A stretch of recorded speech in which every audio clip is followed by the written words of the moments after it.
Alrighty. Okay. Uh, okay. Here we go. Get this going. Got two movies to cover today. Yeah. I guess that. No, no, it's nothing. I was about to say, like, what's that background of my room here? What's happened?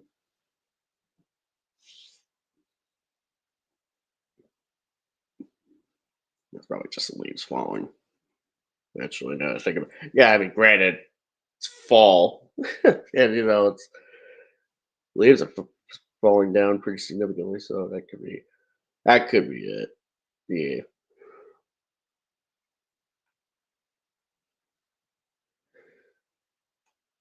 yeah, yeah. Hopefully, there's a decent turnout. I don't really expect a whole lot of peeps to be tuning in live right now. Hmm.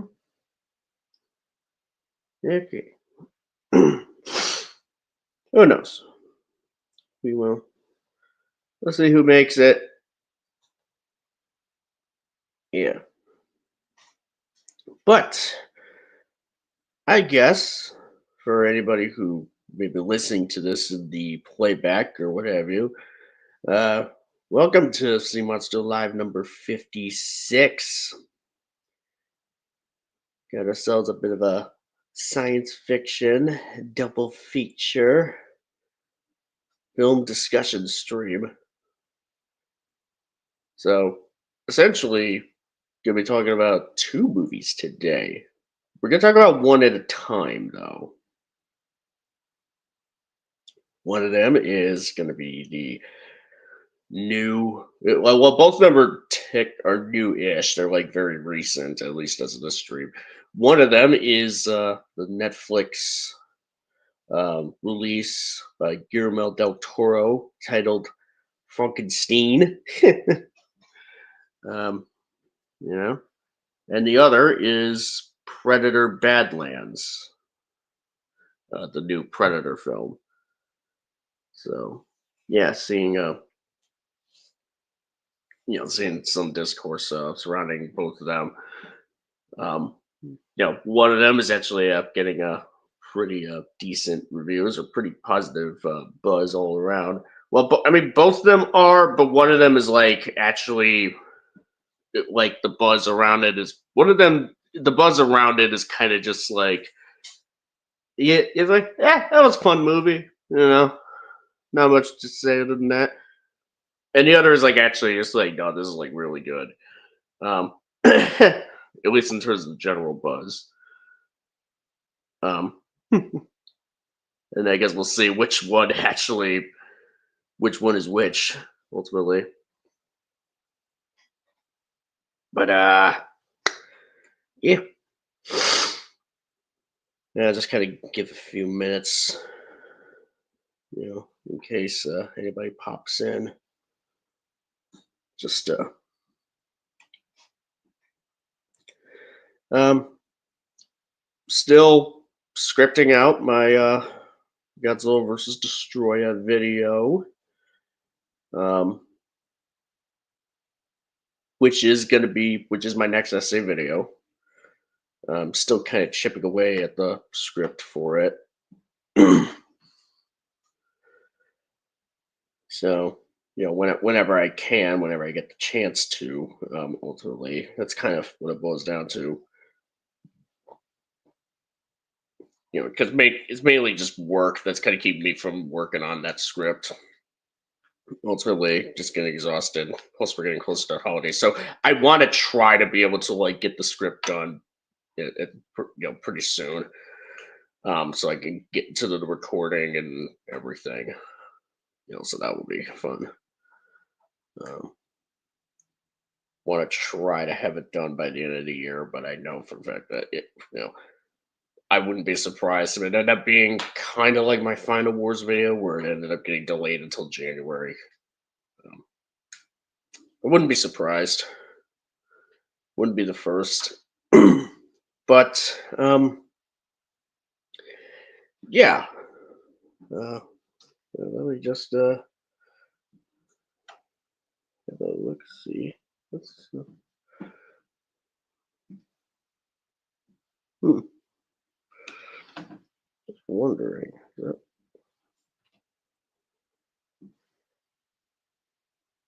So, I was checking something on my laptop actually at the outset. Actually, thinking like, was it always like this? Plastic? No, no. Maybe it was. I don't know.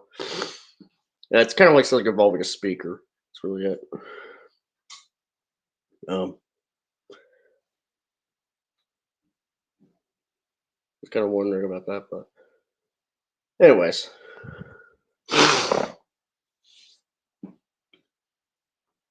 Right now, I'm just kind of waiting to see if anyone's popping in a bit.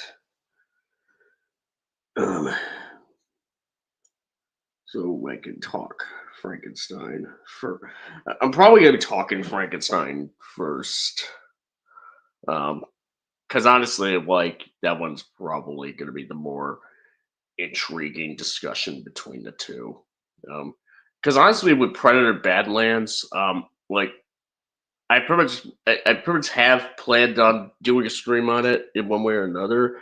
Like these two were initially supposed to each get a stream, but for scheduling and everything, it's just didn't quite um, match. Really, wouldn't really make that feasible unless I were to delay other streams that I wanted to do in the future significantly. So this is kind of a two for one, essentially by design.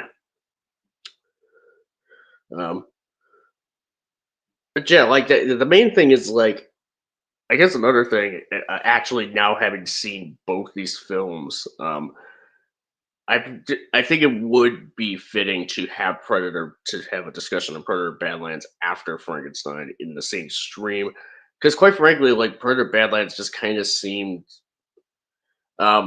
it's very light.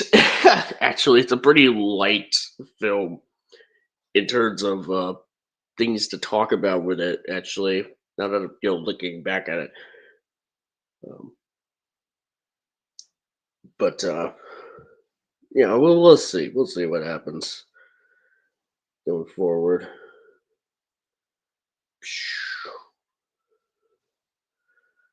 Yeah.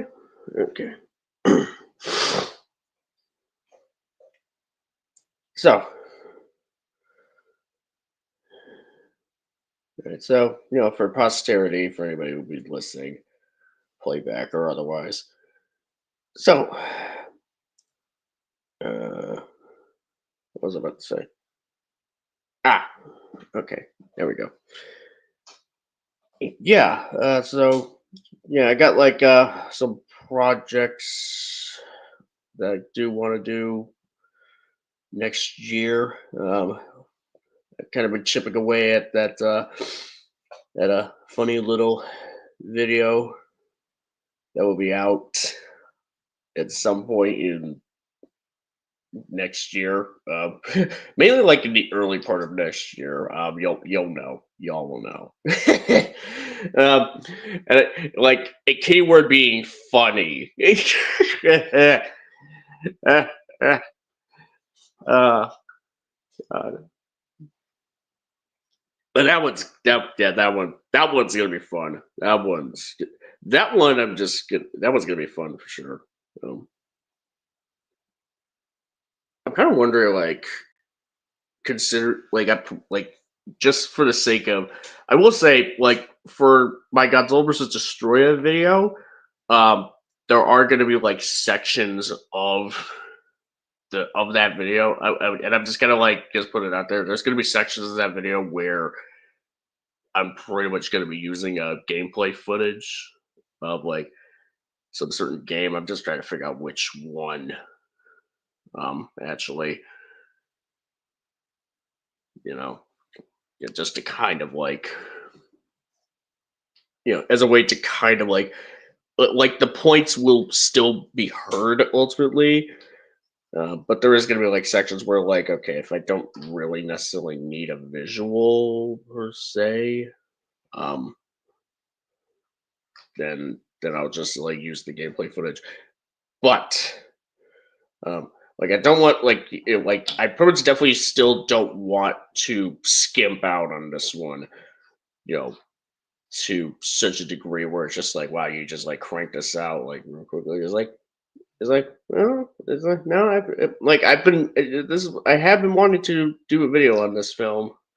I just never been able to find the time to get to it, or at least like make like a whole heck of a lot of progress on it as of late. But yeah, I definitely am changing that. Like it's definitely going to happen. It's not only definitely going to happen now. Like I'm committed to getting this video made, but also like hopefully it'll be out pretty soon. So um I guess all right, yeah, 11 minutes have passed. So yeah, I guess for the just for playback reasons, I'll just kind of like give my like a quick initial thought about Frankenstein 2025 first. Um, yeah, I'll just do it. I I really liked it. It was really good. Del Toro's Frankenstein was really well done. Um, the acting was incredible. I mean, like there's like all the like the buzz about Jacob Elordi as the creature, as Frankenstein's monster, is very much very much vindicated because he is incredible in the film. He does a phenomenal job. Yeah, I mean, yeah, like the look that he has going on is pretty unconventional by the standards of a Frankenstein monster design, but it actually works really well. The makeup job is fantastic on him. The rest of the cast still does wonderful. Like Oscar Isaac, he as Victor Frankenstein, he definitely does a great job.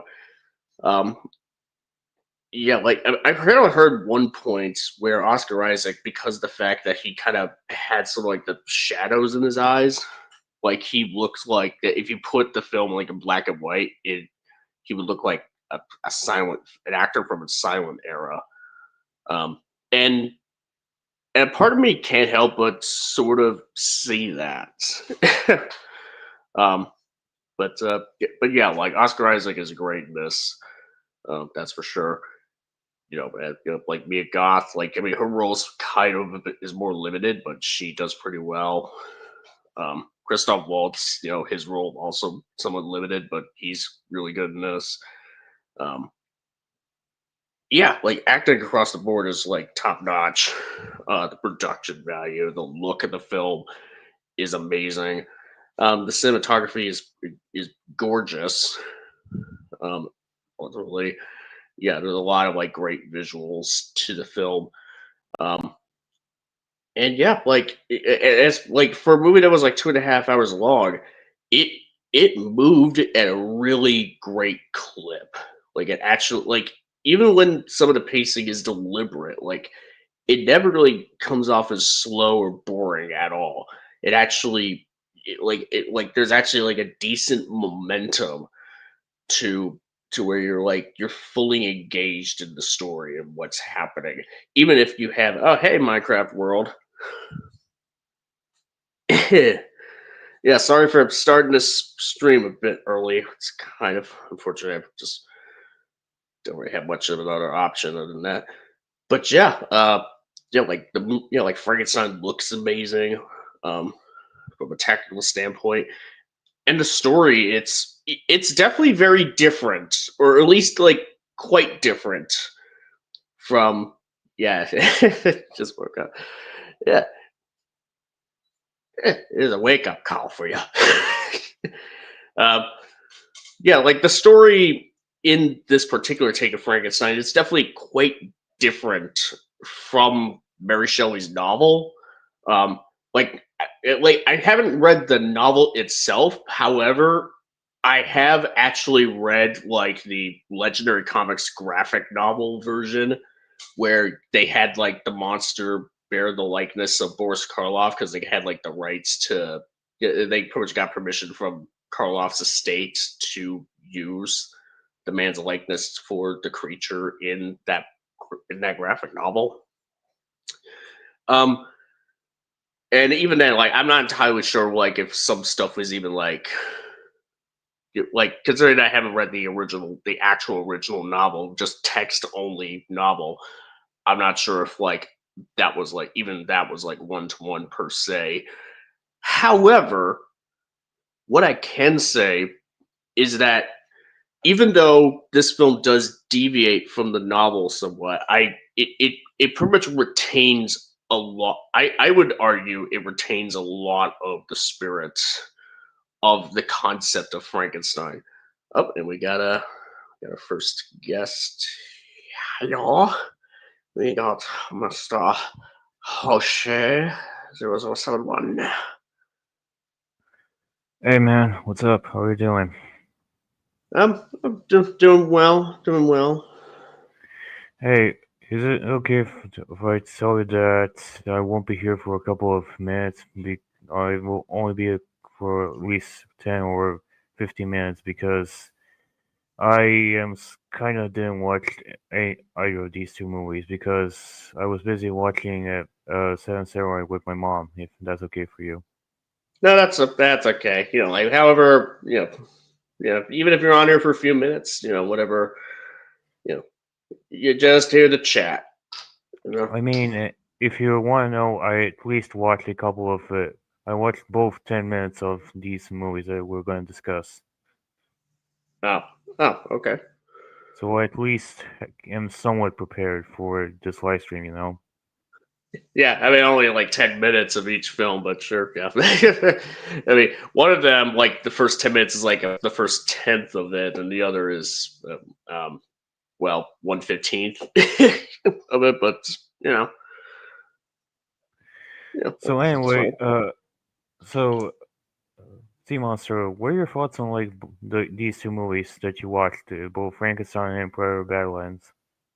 Actually, right before you came on, I was actually just going over my my sort of initial thoughts, my first impressions of Frankenstein, actually, which I am kind of like going on for quite a bit, but I definitely I really like it. Del Toro's Frankenstein.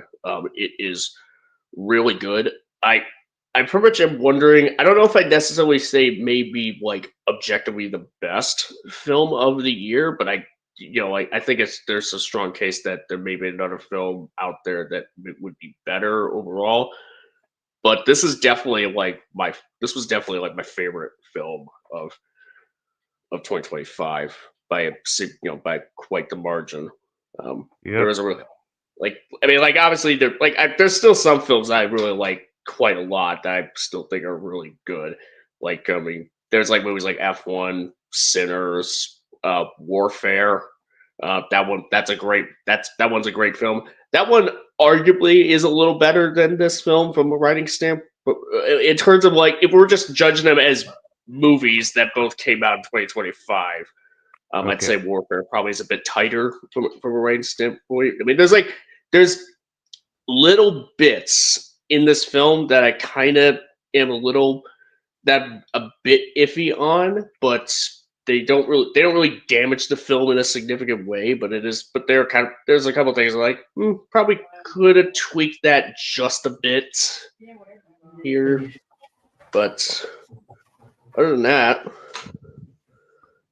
yeah, like Okay. Frankenstein really solid, really great. Okay, but before we talk about, have you at least watched the new Chainsaw Man movie, The Wesley Arc? It was on theaters. No, I haven't. I have not seen anything Chainsaw Man. So I can't. I wouldn't really. I haven't seen the movie, so and it's mainly because since I've never even seen anime for it, which I guess the movie is like a continuation of. I don't feel like I would do the film that much justice in sort of giving much of thoughts on it because like I would just be like okay, yeah, that was kind of a neat film, but I kind of had trouble following what was happening. Okay. It sucks because me and my sister, when we were going to watch that movie, we both were given three posters of the movie together. Yeah, well, that's nice. Yeah. So anyway, which film do you want to talk about first? Um, I think I'm waiting to see like see like if because Minecraft World just woke up. I'm not sure like when he'll be available because he wants to. He at least would want to talk about Frankenstein some a bit, but Okay, but before we begin, since I only watched the first 10 minutes of both movies, can you at least talk about like the first 10 minutes of the Frankenstein movie? um yeah, I guess like the first 10 minutes would be all the stuff with the boat. I presume, like I'm guessing that's all the what the first 10 minutes is the prelude. Yeah. Um, yeah, yeah, the film definitely has like a great start to it, essentially, and I really dug like the structure of it, where it's like where the prelude is almost like the wraparound almost because you got Victor's Frankenstein's tale, um, being told for like the first half of like a good first half of the film, and you have the second half of the film, and you have like a different perspective. Which, yeah, I mean, like if you're pretty much aware of like what the tale of Frankenstein is, in any other version, like it should be pretty easy to figure out that the second half of the story primarily follows the creature's perspective. Oh yeah. Um, I know that because my sister is a fan of this the Frankenstein, and she probably has more idea what's going to happen. yeah, yeah. So yeah, like the prelude stuff involving the boat. It's where the ship is like kind of trapped, stuck in ice, and they find Victor after he kind of had like a had who's like severely wounded, essentially, or even just dying of like cold. And they pretty much hear something big, something scary, not too far away. That's looking for Victor. Um, yeah, like the film does a really good job at essentially just like sort of leading us into expecting like what to ultimately expect of like the why the monster is like going after Vic, Frankenstein, as well as showing up the creature's strength, ultimately his capabilities. Um, Okay, so now that we talked about the first 10 minutes of Frankenstein, can we at least talk about the first 10 minutes of Prairie Badlands? okay. Um, yeah, I guess like yeah, I mean, I guess just I guess I would have to at least very briefly go over what I pretty much think of Predator Badlands, at least the initial thoughts before jumping into that. Um, Predator Badlands, I'm less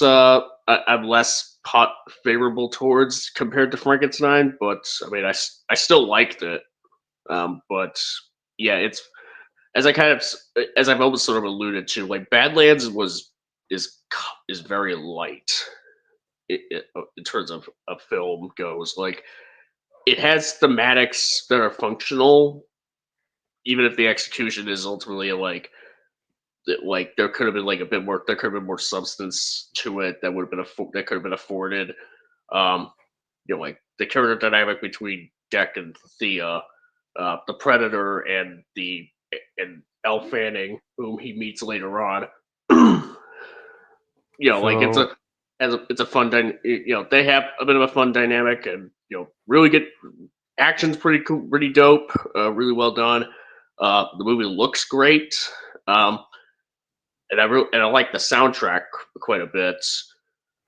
But yeah, like it's a film that like the more I kind of think about it, the more I'm like, what is there even to say about it really? If I'm being honest, I guess compared it's to Frankenstein. I guess what I was trying to think about when I was watching the first 10 minutes was it's a story about Dex trying to improve and so or try to you know uh, get the become the best possible warrior that a Yaoya can be. He kind of he's going to somewhat of a redemption arc of some sorts. He wants to Well, be yeah, no, sorry, no you you go can ahead. Yeah, I'll let you finish. no like I said. The first 10 minutes of the movie, or at least the ones that I watched, was what I was thinking of was after the incident that happened with Deck and his family member. I thought that I think what's going to happen is that Deck is going to go through an arc where he is trying to become stronger, all the while trying to learn a little bit of humility, all the while trying to befriend this new companion that he's going to befriend on this new dangerous planet of some sorts. Or at least that's what I'm thinking of what's going to happen. Um, in a general sense, sure. There are like other details about in terms of like the kind of sort of character journey that Deck is is intended to be going on that are that's like that kind of come that I it would be a bit of a spoiler for a later part of that film that happens, but yeah yeah, like as far as like the first 10 minutes of the film, like it at least like demonstrates the technical fidelity of because like in the film because you got like Dan Trachtenberg who did Prey previously, and yeah, you get some pretty cool action. That's even though that's CGI, it's still damn good CGI overall.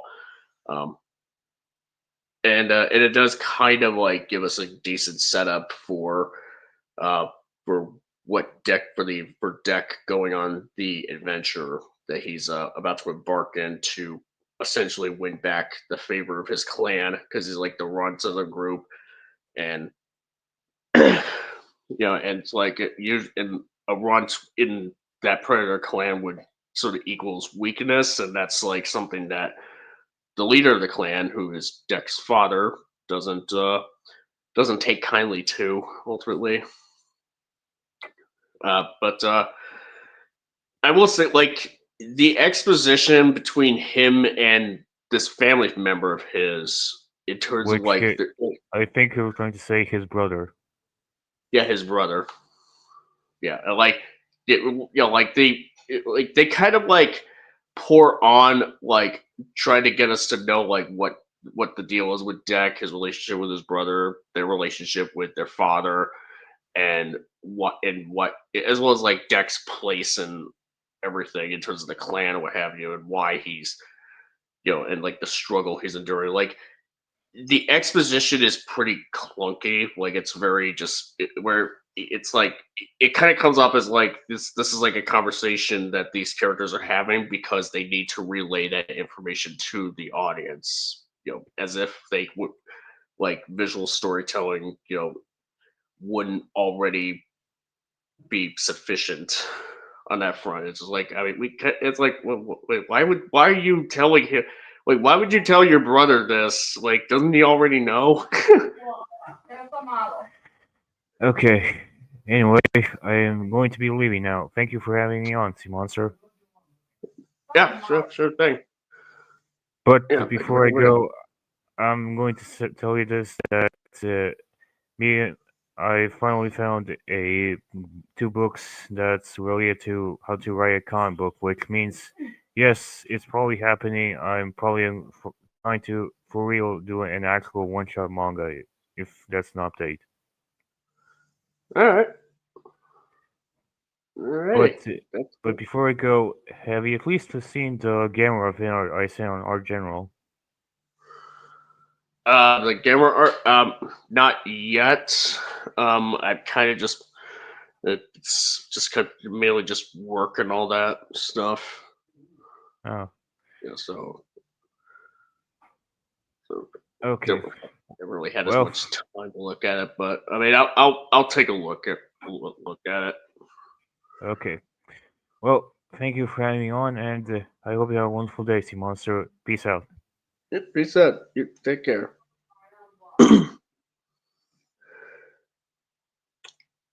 I'm so lonely. Okay. Just, okay. All right. So, all right. So we kind of just went over at least a little some bits and bobs about these two films. But yeah, I guess the main thing I want to, I guess we'll pretty much get into Frankenstein a bit more ultimately. Um, you know, but yeah.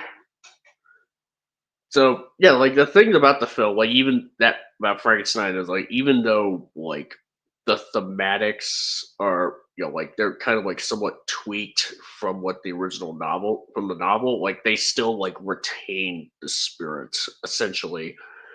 Where even so much as even when the film is like much more sympathetic towards the monster than it is to Victor, there is still the tragic element at play that like even like upon the first viewing, I couldn't help but just like notice, because like it actually just sort of stems from the start of the film. Like we have like at the start of the film is like the start of Victor's story, like what his backstory is like, and how that sort the scars, if you will, that he kind of bears from that, ultimately ends up how it transitions into how he treats the creature later in life.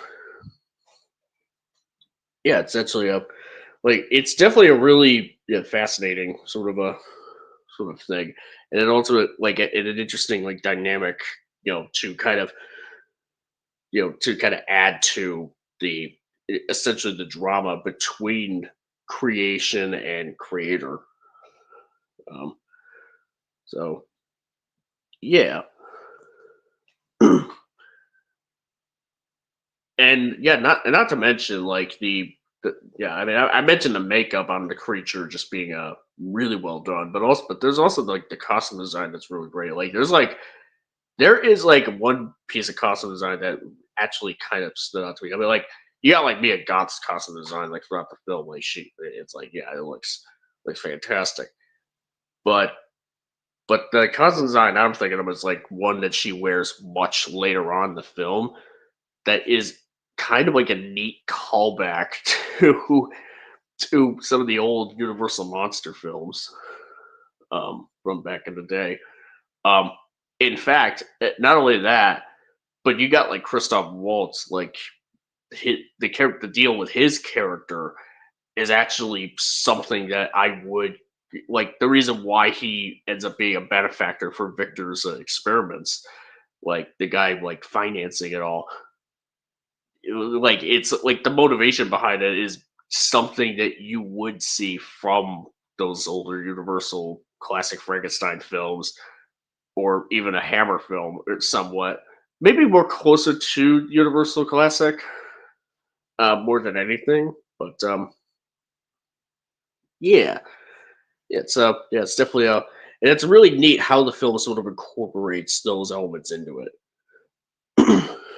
Well, also, like, yeah, it's definitely a pretty different from how it is in the novel. But but here's the like, I've never really had. I guess I don't really have as much put as much stock into like how does a film work as an adaptation as much as I do like how does the film work as a story on its own. Ultimately,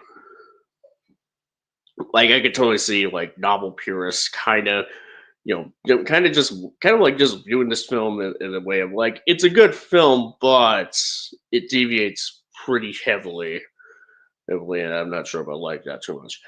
Um, and I'm kind of just like that's what that's fine, but I mean maybe. I guess maybe we're just like not compatible in terms of like what we expected out of this film. Because I pretty much always, a part of me kind of figured that this film, wouldn't exactly be 100% accurate to the book, anyways, and I wouldn't really. Yeah, it is like I wouldn't even mind it so much.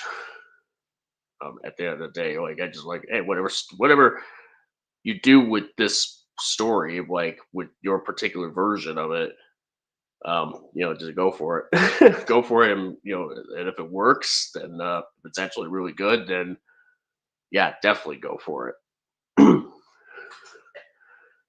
But yeah, that's kind of what we uh what we have here in this particular case. You know, um, yeah, like the yeah, it's ultimately yeah, the film really works.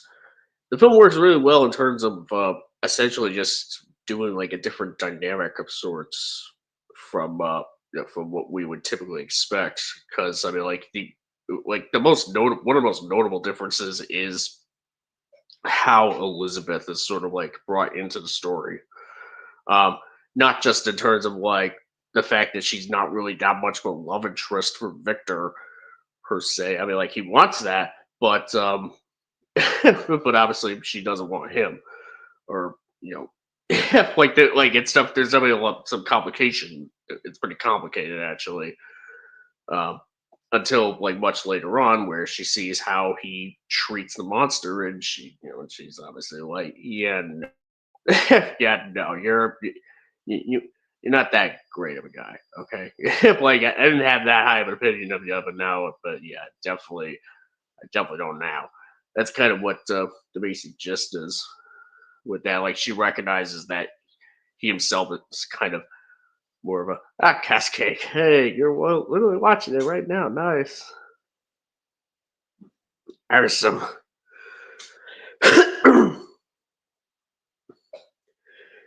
But yeah, it kind of like see her have like a bit more of a connection to another character, a character that isn't the scientist, Victor, um, is actually quite. It's definitely a pretty really interesting sort of dynamic, and a really interesting subversion from usually not just Elizabeth's dynamic with. I'll just go ahead. I mean, I may as well just say it, like her dynamic with the creature was really like her dynamic with him is in this film is very different from what we've seen before in other versions of Frankenstein. But it's even like a nice, like even like her costume design is like sort of adds, in a much later on is pretty different. Is actually an interesting sort of callback that actually sort of like puts in place is a neat little replacement for from what we from what we would from one of the tropes that we typically expect from Frankenstein stories. So yeah, pretty much got all that going on.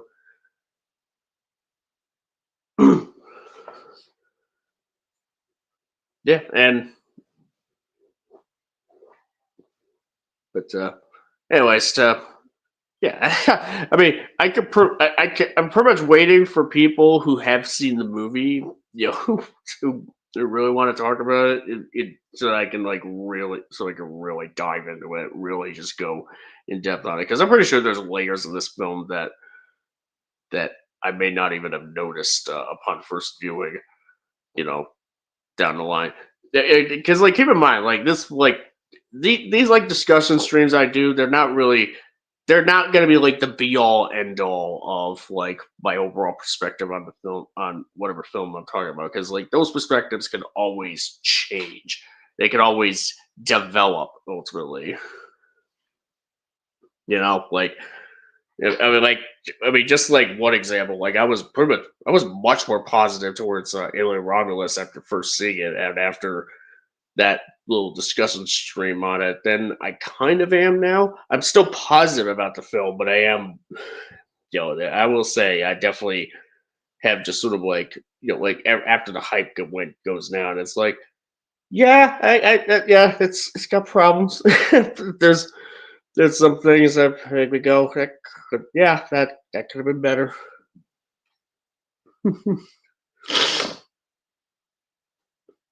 But yeah, so pretty much don't take this particular stream as the be all end all of like what my perspective is or what anyone's perspective is on Guillermo del Toro's Frankenstein or Predator Badlands going forward.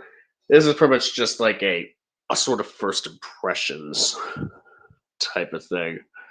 Um, but yeah, I guess going on to I guess we'll just kind of get back into Predator Badlands for a bit, sort of switch gears.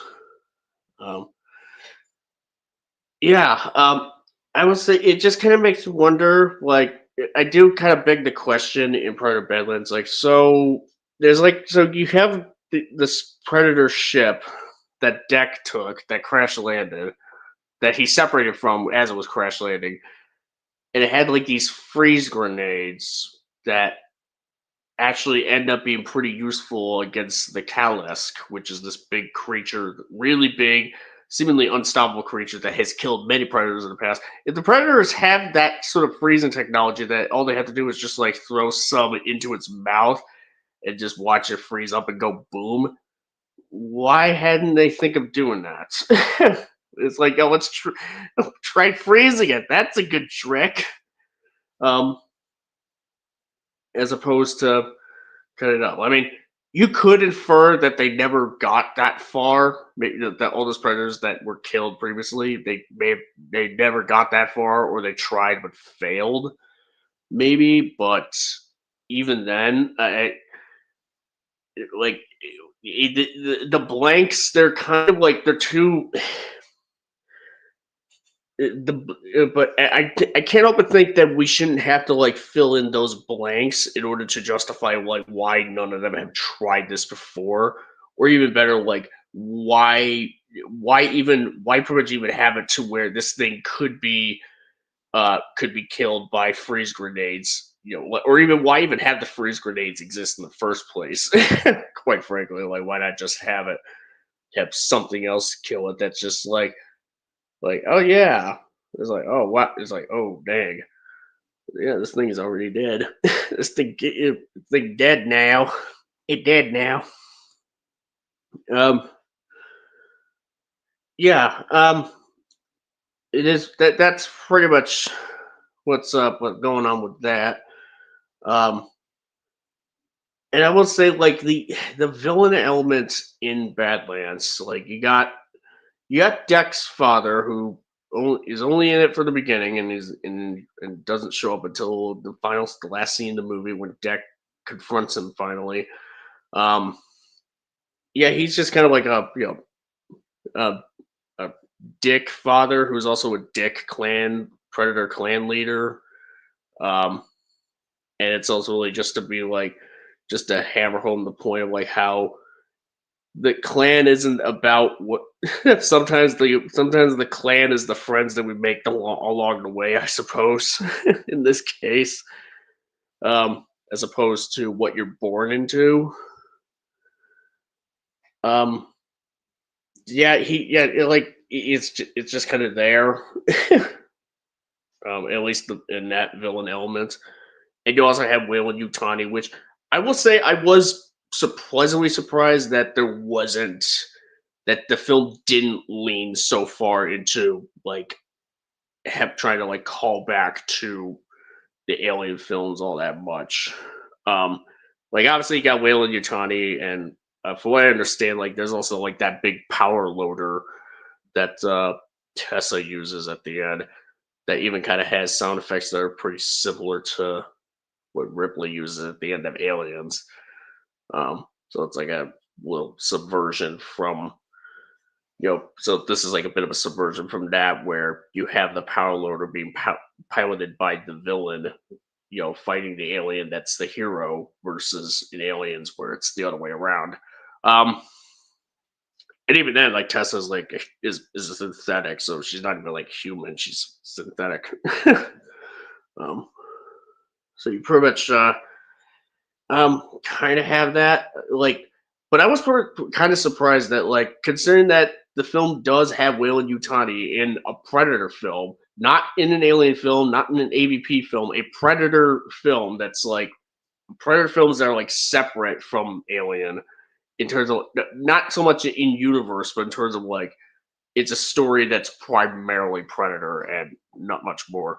I was surprised that they didn't try to just sort of be like, "Hey guys, look, there's a face hugger in cryostasis. You know what that means?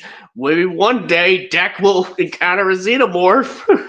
Like they didn't do that, which or something like that. Which and I'm kind of glad. I wouldn't have put past Disney to try to do that.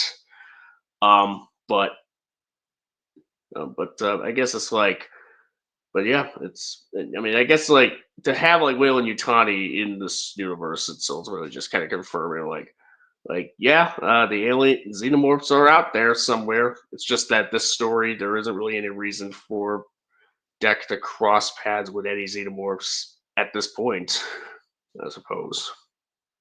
But yeah. So yeah, you got that. I will say, like the things about the film that was kind of poured on too thick, like the exposition that I mentioned while Hoshi was on earlier, um, about Deck's place in the clan and his relationship with his brother and his relationship with their father. Um, yeah, like it was kind of like a bit too thick. Yeah, like it. Yeah, unfortunately the exposition doesn't quite stop there. Like you got Thea like explaining like how her voice modulation works to be like to do universal translation from Yautja to English or something like that. Um, I don't take as much issue with her doing that as I do just like her just explaining that. Like or feeling like she has to explain it or the writers feel like they have to have her explain that when when the filmmakers could just trust the audience to be like, okay, it's like okay, we could just assume that she's speaking Yautja when she's speaking in English. You know, like that's like it's for us, the audience, but yeah, there's that. Um, so uh, you got all that going on, and I would say like the film definitely tries to lean into the humor aspect, like trying to be much more comedic. I mean, it got chuckles from me more so than not, but I never really had like huge laughs from it. In fact, honestly, when Thea first enters in, like they pour the humor on and the banter like way too thick, you know, at first. Like honestly, I definitely it's just like I didn't really need this. Which is kind of a shame because like you have like the original Predator that where you could have like characters having like banter back and forth, but it actually comes off as you know guys, the macho guys, like just talking about like how much of a sexual tyrannosaurus like one of them is, or what have you. Like they're not trying like trying to like just boost themselves up ultimately.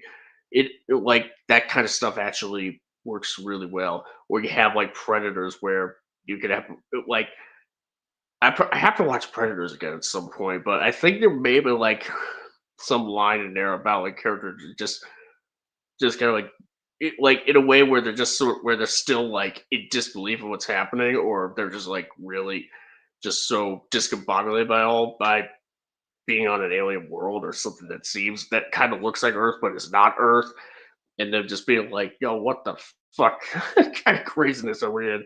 or something like that. I mean, maybe it's a Mandela effect. I don't know, but nothing. But the point is, you kind of would think that they wouldn't like pour the humor on this thick into Predator Badlands when when when a lot when the biggest when one of the bigger criticisms towards the Predator was that it was trying to have like a lot of humor crammed into it that it kind of just takes away from the tension somewhat. Um, like that, like, am I misremembering that? Like, that's like wasn't that like a criticism towards the Predator that there was too much comedy in that? Um, Meanwhile, you have like Prey, which actually doesn't really have much comedy in it. Like, I mean, I'm sure there's some, like you could find some here and there, but but they're not. But it doesn't pour it on like so thick, and some of it is even like somewhat natural. Or certainly much more natural than this, where you just kind of like have to be like, "Hey, it's like, hey, look at you! Hey, you're a yaksha on this planet. You're gonna die out here unless you take me with you." Yada yada yada. Um, it, it, it's yeah. Honestly, it's maybe I am just kind of sort of soured on some of that at this point. Um, I mean, I don't know if there's really much I can really do about that. It's just maybe it's just because like I've seen like so many bad examples of it that even if this is like somehow like actually a good example of it, like it still just doesn't really register with me as that. I don't know. So yeah. And I pretty much know some people will be like, "Oh, people are complaining that Predator Badlands is so Disneyfied and blah blah blah." It's like, and I'm kind of like sitting there going, I mean, yeah, like it's a bit exaggerated, somewhat, but I can't help but sort of notice some elements to it. Like you got the cute monkey creature that Deck and Theon meet at some point. I mean, just design like the design philosophy for that alone, it just makes you go like they're trying to make it seem like so cute almost, like they're trying to make it that it really is that you can't help but understand that the Disneyfication sort of argument you can't help but sort of understand that argument being made in this case. Um, so yeah, and the thing is, like, I'm not gonna be like I'm not as hard and fast about like, or I'm not like as like so ardent in terms of like what a Predator movie should be as some people. Like I'm not gonna be like EFAP where I'm like the Predator movies only work if they stick in this one particular formula, and if and this is way too far away from formula. Like honestly, like from what I can understand, like there are people have wanted to see what a Predator movie would be like if the Predator is the primary character. Um, like that's all like in that in and of itself is a deviation from formula somewhat. Like you have a Predator just hunting on another world, maybe doing it as a rite of passage or trying to prove himself to his clan, trying to like take back his place in the clan after he's sort of been banished or or pretty much threatened with death, essentially, unless he proved himself.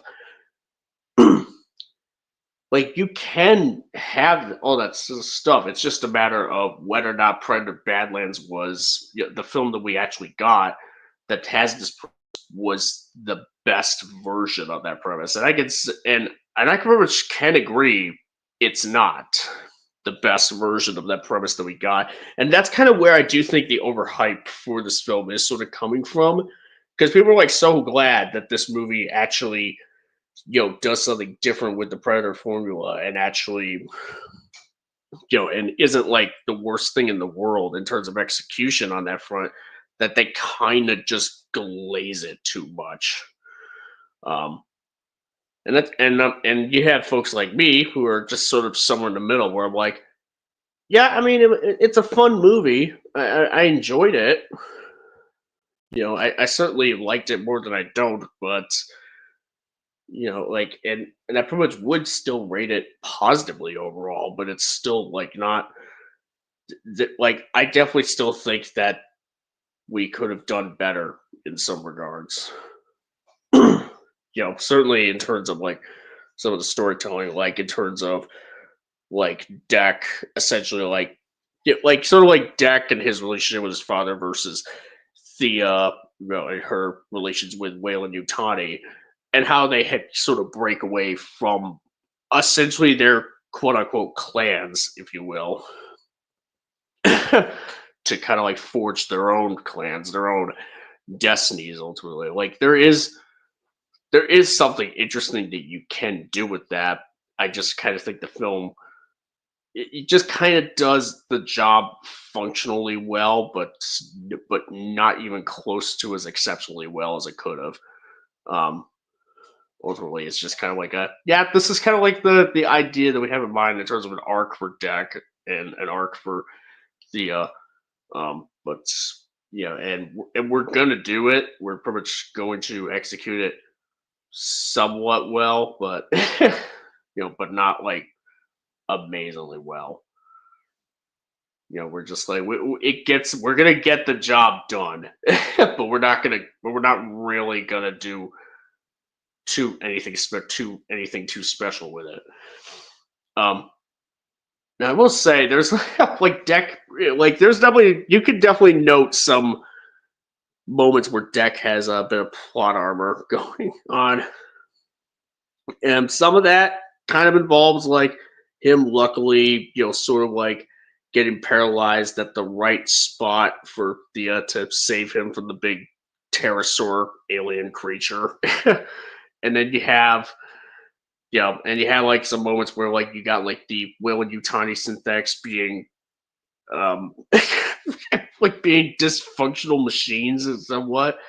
Not for any reason that the film intended, but rather they're just like they kind of act stupid, where they just kind of like you have like a whole bunch of them surrounding Deck right when he sets the trap, as opposed to them just shooting him right then and there, and it's all just to have like the cool little payoff of Deck using some of the plant and wildlife on the planet to as like a trap. Like you got like the paralysis darts exploding, and you got like the weird caterpillar creatures. Which how did he get those? The caterpillar creatures that explode when you touch them, that go off like grenades when you pick them up.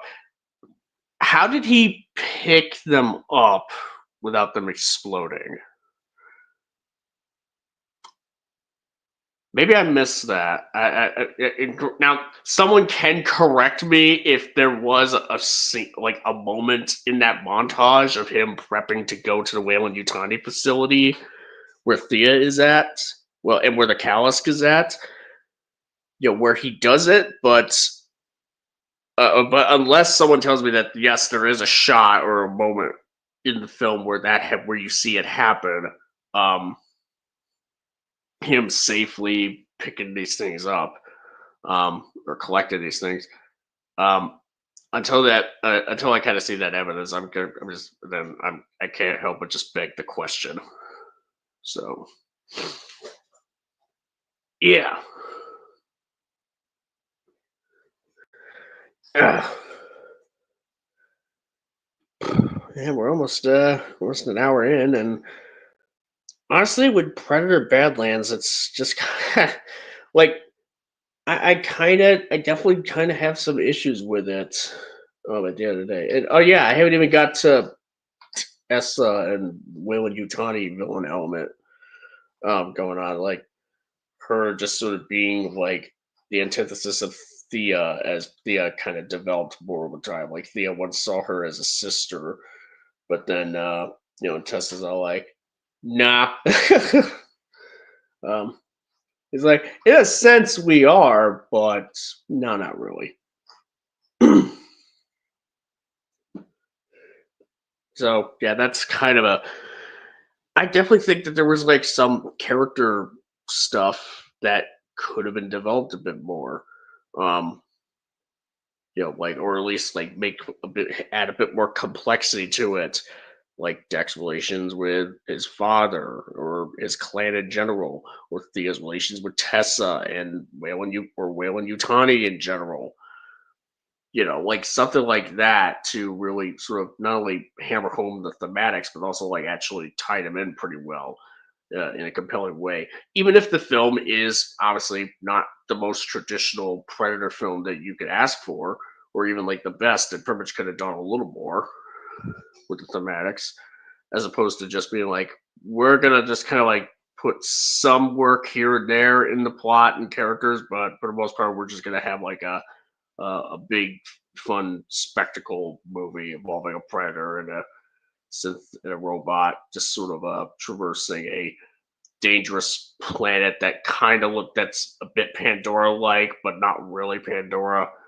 Um, and we're just kind of like we're gonna have like we're gonna make it look really good, but that's pretty much like the most glowing thing that people will pretty much come out saying, which would be some cool like you get cool action scenes, really good visuals, for the most part, um, and a neat soundtrack. I like the soundtrack. I mean, you know, I guess apparently maybe they were trying to get Bear McCreary to do the score for this film, but they couldn't get him, so they got Benjamin Wallfish, who previously did Alien Romulus and I think Killer Killers as well, and the composer for Prey, Sarah Shacher. Um, sorry if I botched that name up. Who did Prey?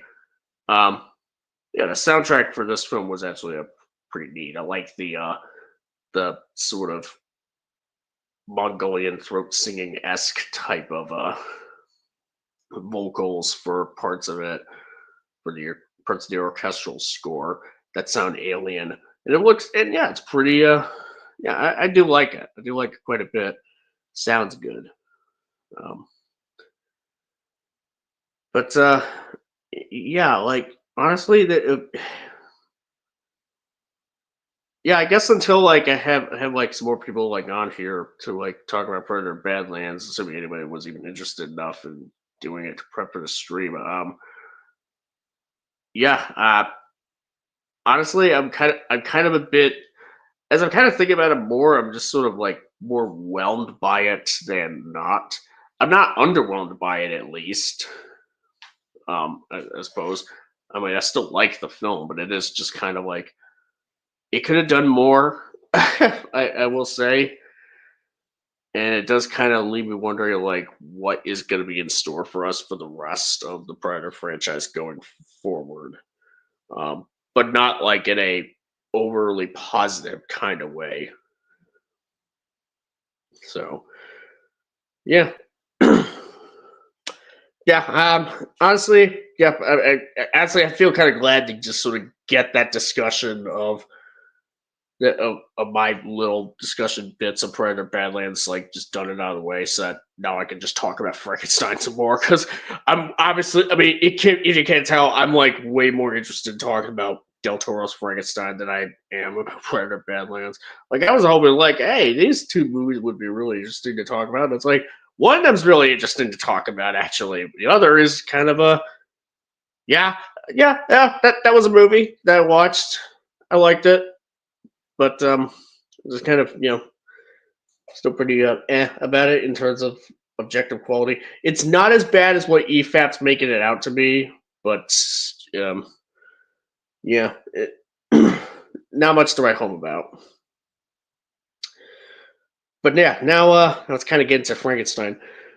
Um, yeah, like the fact that Victor, like his relationship with his father, Baron Frankenstein, Charles Dance's character, is like as estranged and as complex as it is, especially compared to his mother, whom he loved very dearly, and he even vowed to essentially conquer death because of her dying, um, so that no one else would ever have to feel that kind of pain, so that him or anybody else out there would never have to feel that kind of pain of losing a loved one suddenly like that ever again.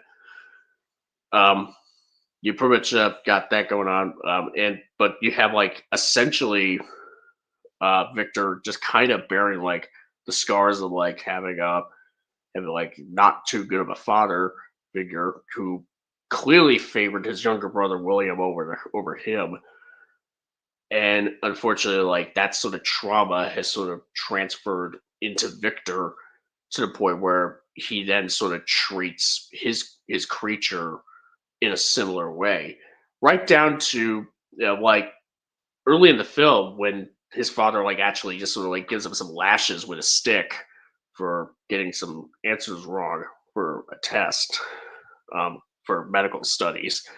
Um, like Victor, you takes like a rod and just kind of hits his creature with it when all the creature can really do is say his name, say Victor over and over and no other word. Um, and yeah, that just kind of essentially just sort of sort of leads into a vicious cycle where and it thankfully and it culminates and it's a very tragic it leads to very tragic results only to sort of culminate into Victor kind of um, like it ultimately just sort of culminates into a way where Victor just kind of realized somewhat that he was sort of like his father somewhat, and that sort of and even though William kind of has a more very positive relationship had a positive relationship with the father with Baron Frankenstein more than Victor. um like that, yeah, it sadly just sort of sort of transitions into much later on where William kind of sees the man that sees the man in Victor being similar to what Victor saw in their father. um and so Victor kind of starts to begins to realize that and tries to make right by that by the end of the story. So pretty much have that going on. Pretty neat. And then you have on the other hand, you who has a dual actually. She doesn't just play Elizabeth, she plays Victor's mother, who dies in childbirth, giving life to William. Um, and so it's a like not only does it work really well because Mia Goth is a great actress and they do a really good job makeup wise to make her look like a different person in as look have Victor's mom look different from Elizabeth, but there's also like a bit of like Victor kind of sees a bit of of his mother in Elizabeth, considering like how she's very how she does take an interest in science, but she's also like very loving and very caring and what have you. Um, but it's also like a bit of like irony where like even though Victor is like lashing out at his creation for not for essentially not advancing far enough, considering that he gave him life, and Victor's not even capable really knowing what to do with him. Like you have Elizabeth who sees the creature and she acts like a caring mother figure, kind of like what Victor's mother did with him in the past. So the casting choice is actually a bit more deliberate from like the storytelling and the thematic standpoint, actually, which leads to which even further adds to the tragedy of Victor essentially being the real monster, where he just kind of destroyed his own life by essentially giving life to something that he deal meddling in godlike powers that he had no way of understanding or controlling or really even and him just like haphazardly just sort of treating it with this little with the lack with not a whole lot of respect whatsoever, despite his claims that he would. um and you have like and you pretty much have Elizabeth who kind of kind of suffers is caught in the middle of it, suffering from it, and Victor ultimately kind of sees a regret in that because it feels like he himself just kind of sort of like doomed his own mother himself somewhat, because the creature kind of sees Elizabeth as like a as as like the closest thing to like a parental figure essentially possible, or at least like a friend, a friend, somebody that he could at least like hang with and not be worried about being abused by, you know, someone who actually gives a shit about how he feels or what he's going through, you know. And so yeah, you get like the tragedy element that just works really well.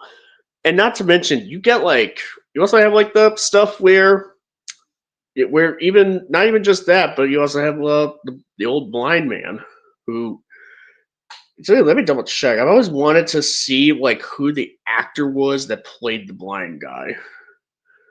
Um, who the creature kind of like hangs out with for the winter after his family sort of like goes off hunting or what have you. Yeah, I want to figure out because I've always wondered like is the blind guy played by the actor who plays Mr. Filch in the Harry Potter films or Walter Frey in Game of Thrones? Like, is it the same guy? I swear it must be him. Like it has to be him. He looks like him. Like he looks like him. Okay, speaking of actors that I was glad to see, even if they had like bit roles in their album, it was really neat to see Ralph Ineson in the film as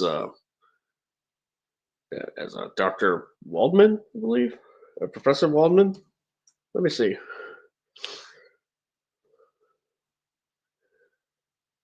Yeah, neat to see him. Yeah, really good actor. He was in The Witch, and he was in Nosferatu as Dr. Severs.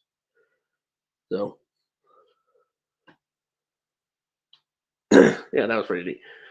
But yeah, like the dynamic between the creature and the blind guy, like it is really neat because it's kind of more or less carried over from what you would expect from the novel or like certain other iterations of Frankenstein. Save for you like Young Frankenstein, because obviously that movie's like more of a parody or comedy, really. So the monster's relationship with the blind man in that film, Gene Hackman's blind man in that film, is sort of like like it's like, hey, there's a blind guy. What? How funny would it be? Blind guy. He's gonna like pour soup on the monster's crotch. you know, um, or stuff like that. So, so with that being an exception, like the blind man kind of ends up being like the closest, like, well, okay. In the case of Del Toro's Frankenstein, just so I don't veer too far away from tangent territory. Um, yeah, Del Toro's Frankenstein has the blind man essentially being like the closest thing to a father figure, like to a positive father figure for the creature as he could get. And unfortunately, the creature goes off to try to find out about how he really came to be, why he, where he actually came from. And unfortunately, that costs him by having the blind man be killed by wolves, a pack of wolves whom the creature kind of fights off. And yeah, the creature, just like is really saddened by this, but he, just goes on. Only to kind of get attacked by a bunch of hunters who think that he killed the blind man. But the monster is unkillable, and incredibly strong. Very, very strong. He cannot die. He's extremely powerful, um, but he's also extremely lonely. And it pretty much gets to the point where, like, what would be the like, where it's like if he could just die, he could potentially be freed from that pain of loneliness, but he can't, and so he has to like find a reason to keep going, to keep living, whether it's to be a spirit of the forest for the blind man and his, or to take revenge against Victor, or to find like a companion, like a female even. Um, or to have Victor create like a female companion for him, or to get revenge against Victor, and then it ultimately like Coleman ends with him just going on living, because life in and of itself is kind of a miracle. Can be beautiful if you just kind of like take in the sunrise to a new day, like kind of like how the very end of this film sort of calls back to a part prior to it, when the creature first meets Victor, and that following in the morning after he was created, he was given life.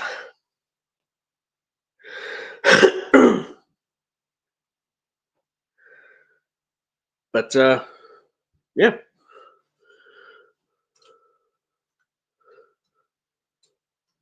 yeah. All right. Yeah. Anyways, now let me try to pull it up here. Frankenstein 2025. We're just doing Wikipedia.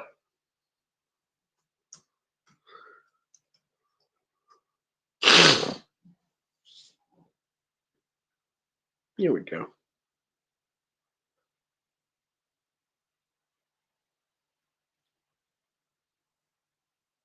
And I would say, speaking of soundtracks, yeah, the film's soundtrack by Alexander Desplat is really good as well. Like it's like much more classical, if you will, and very um, sort of like a dramatic, essentially, compared to Predator Badlands, which is obviously just kind of like a adrenaline pumping or sort of tribal alien sounding type of thing.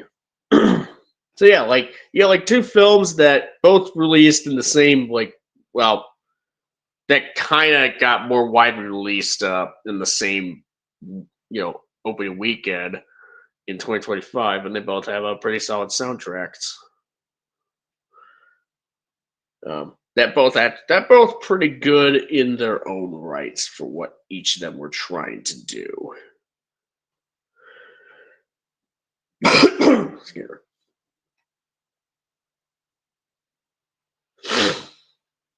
Yeah. Yeah.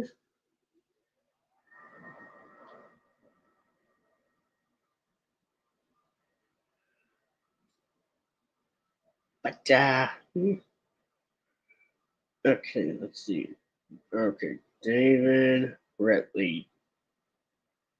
I knew it.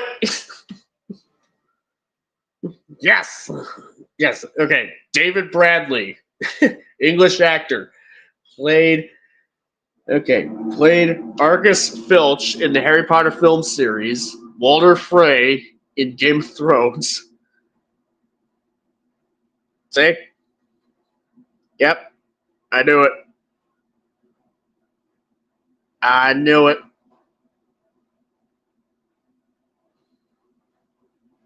He's the blind man in Del Toro's Frankenstein.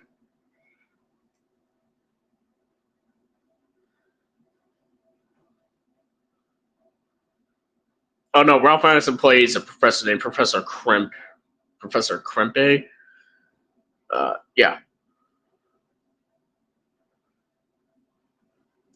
I thought it was Dr. Waldman, I swear. I'm used to Professor Waldman, Dr. Waldman, because, that's the novel, and that's the name of Frankenstein's former mentor in, the original Frankenstein from, Frankenstein 1931. I'm used to it, okay? What can I say? Yeah. And yeah, it's very and I appreciate the Burn Gorman cameo in the film. Got cameo by Gottlieb from Pacific Rim himself.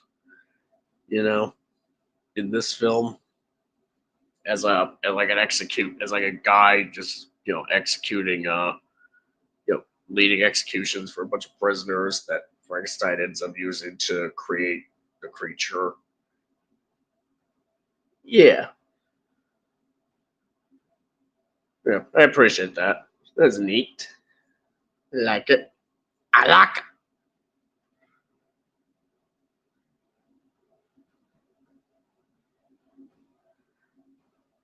Yeah.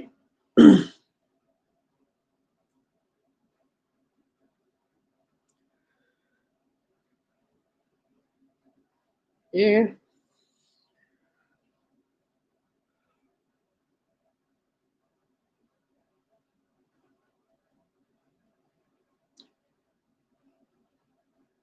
And I would say, like, I definitely think Christoph Waltz would have absolutely like done like a really good sort of take on Doctor Pretorius if this was like if they kind of went in the more direction of this film, calling more back to the James Whale Frankenstein films from the 30s, like Bride of Frankenstein, which is where Pretorius came from.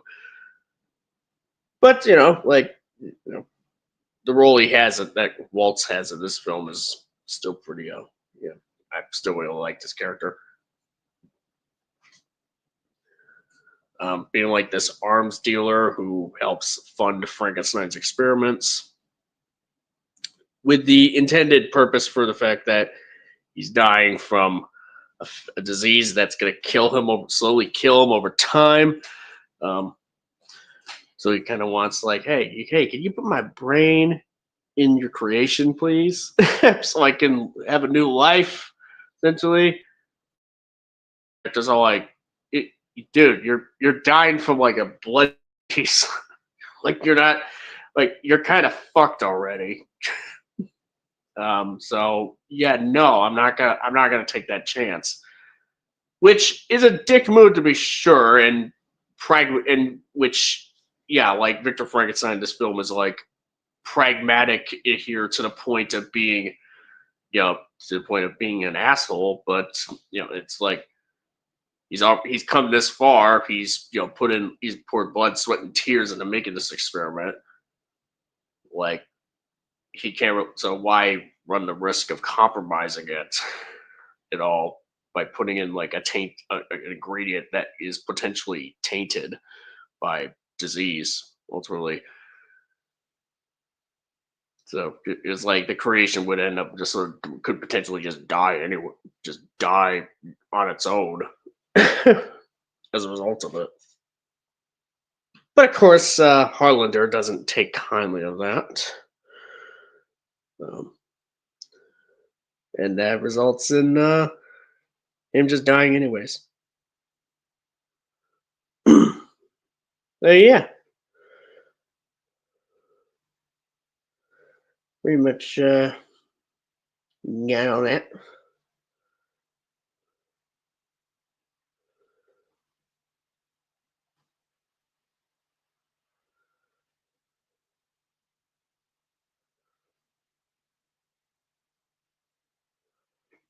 Yeah, syphilis. That's what he was dying from. Yeah,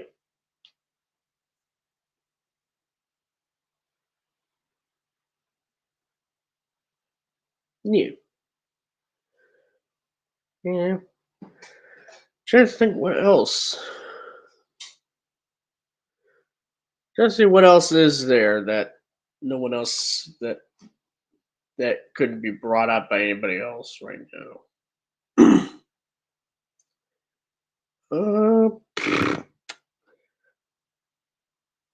yeah, I will say I definitely do really like that. The film kind of just sort of like hits the point home right on the head, um, about how like yes, about how knowledge is kind of knowing that uh, that Frankenstein is the name of the scientist, not the monster, but wisdom is that the scientist is the real monster. That's kind of what which is what the film kind of ended up doing. Like only monsters play God and what have you, and the creature is just kind of an unfortunate victim, like a being that was sort of brought into this world that he doesn't understand because he was never able to get the chance to understand because his creator didn't really understand what he was actually doing when he brought him into the world. Um, and so, yeah, the story kind of ends up becoming Victor just sort of lashing out at the creature for essentially destroying his life when the creature is just ultimately trying to make is all the creature does in this film. Like he considering he has a low body count, he still manages to just try to like make a point that Victor did all this himself. Um, but ultimately, like, like in his dying breath, like Victor just kind of realizes that, and he pretty much asks for his essentially his son to forgive him. And the creature ends up doing that and pretty much agrees to that makes a vow to live for the sake of it, for the sake of living. Yeah, yeah, and to the point where the creature even calls him father as Victor dies. So yeah, pretty neat stuff. Like they both see each other as monsters for a good majority of it, but then when the chips are down, when everything is when the dust finally settles, they then just start to come to realize who they actually are to each other, and try to make amends that way. So yeah, yeah, really neat stuff. Now I will say, like the tidbits that I do think could have improved is that since the creature is um, essentially immortal, but and also superhuman. There's like a couple things where like he survives injuries or it even just sort of heals back from them from injuries that would just kill people not unquestionably, definitively, no ambiguity whatsoever, would kill any other person, kill any man. But the creature could just get up from them like it's nothing. Um, I would say there's like a couple of moments where like the creature like survives an explosion of dynamite to his bot to him right directly on him, and he's even all like, "Yo, Dad, yo, Victor, run, run! You might want to get moving, okay? You better hope this kills me." But then it explodes, and it didn't really look like the dynamite, despite seeming like a huge explosion. It didn't really seem like it did that much to the creature. Like not so much in terms of like it didn't kill him, but rather so much like that it even looked like it did that much damage that the creature would have to heal from anyways. Like it looks like I kind of would have expected a little more from that. I don't know, like more gruesome imagery from that. But yeah, you pretty much you got that sort of going on with that. And the monster, the creature, ends up being is like so immensely strong. He's able to literally rock the ship, rock the boat, when he's trying to go after Victor at the start, and even and that ends up paying off at the end. When he frees the boat from the ice. It does kind of make me wonder, like, if he's that strong, more people probably could have died from him from that. Like he probably could have just been like, "Oh, I'm that strong. Okay, wow. Oh, wow." He probably could have done even more damage, but yeah, I mean, I don't know if it's because like he didn't realize he's that strong, or and that's kind of a thing. Like if you don't believe you're that strong, you're not going to be able to be able to show it. I suppose, but it weird. It's like so, like, if you believe you can move a huge ship out of the ice, like, or even just rock it a little, you can do that. Yeah, he's like, because yeah, like he's shown him like immensely strong, like super duper strong, probably the strongest that you would ever see a Frankenstein monster be. Ultimately, um, and I would say like for every other portion aside from the boat scenes, like there isn't really a whole heck of a lot of indication that he would be that strong. Like, there's definitely indication that he's like really strong, like definitely like superhuman strong, but not like that. Hmm. Yeah, I'm not. Yeah, I'm not entirely sure what to think of that. Really, like it's some things where like I'm sure it could be easily explained or in some way, shape, or form. But but it is a bit iffy here and there. Um, Not enough to tank the film, not enough to hurt it that much, really. But it is kind of like when you kind of notice it, it is a bit like, hmm, it's a little okay. Yeah. So, that's I guess yeah, I think I've just covered everything actually that I needed to for both films. Um, Obviously, Guillermo del Toro's Frankenstein is significantly superior to Predator Badlands. That's for sure.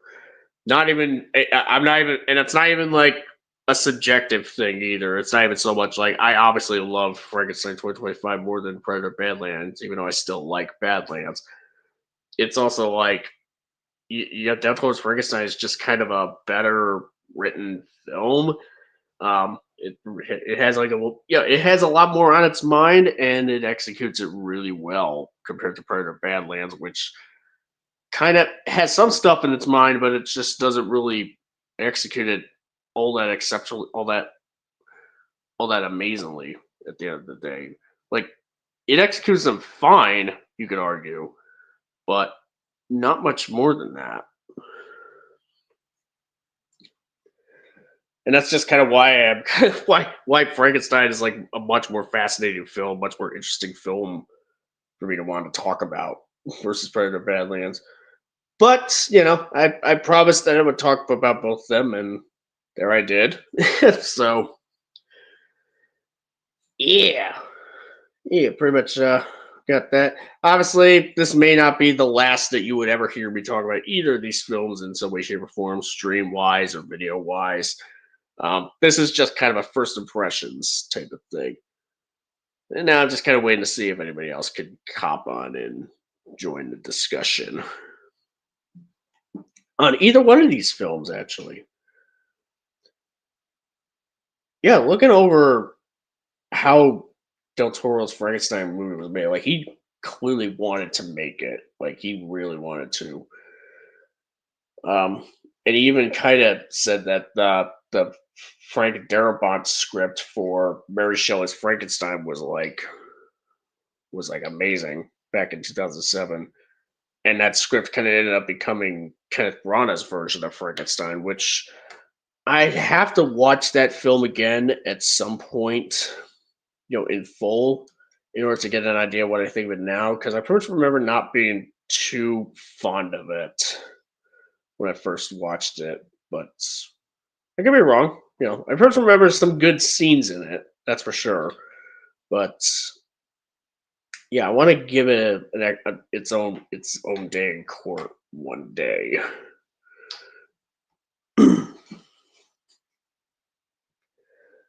Yeah.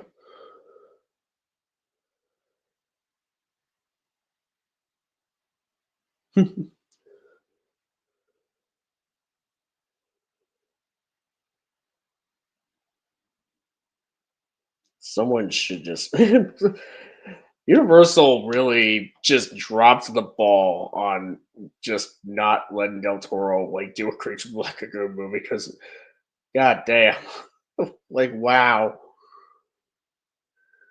They really did. They really dropped the ball.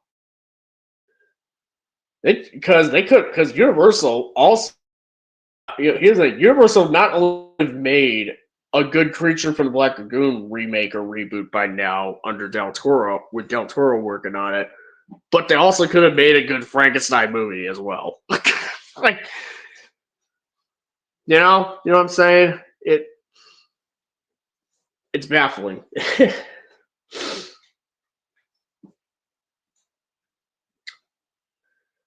But yeah. Excuse me.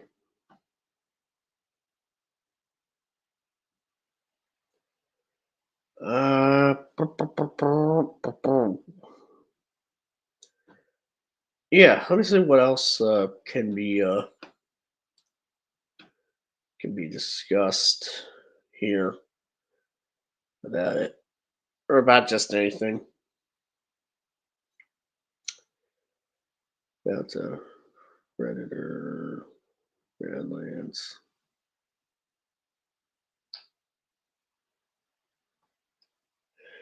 What am I talking about? I just got done talking about Frankenstein, Del Toro's Frankenstein, and just talked about Predator Badlands. I pretty much had a lot more to say, had much more to say about Del Toro's Frankenstein than I do Predator Badlands, but that's just kind of because Frankenstein is really, really good. And why you steal my identity? I was pull. What do you mean? I was pulling your name up. I just pulled your name up in the, I just pulled your comment up in the chat. See right here. Look.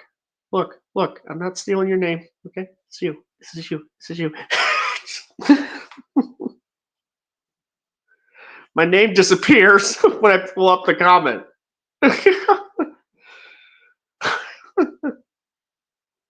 I don't know why it does that. Because I'm the only person here. Ah. But yeah, obviously, Frankenstein 2025. I highly recommend it. Highly recommend it. One of the best movies that came out this year. Predator Badlands. I overall recommend it, but much more mildly. I'd say like see it at like a matinee, maybe even like on a discount Tuesday. I don't know, somewhere around there. Like fun movie. Really, not much more than that though.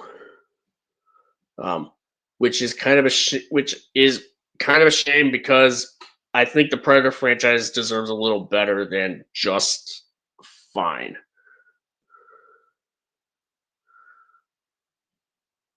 Oh, oh, yes, I am referring to Frankenstein by having Victor in there. Yeah, that's a reference to the movie. Victor. Yeah.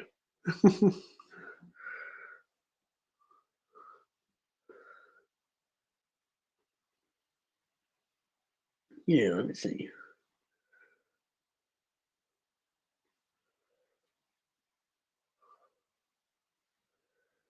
Let's see. What else? What else can be said? Yeah, Vic. What are you? Okay, Vic, in the chat. Like unless you're able to come on, in the chat, what are your thoughts on Del Toro's Frankenstein or Predator Badlands, or both? Uh, What are your thoughts on the discussion on Predator from certain critics?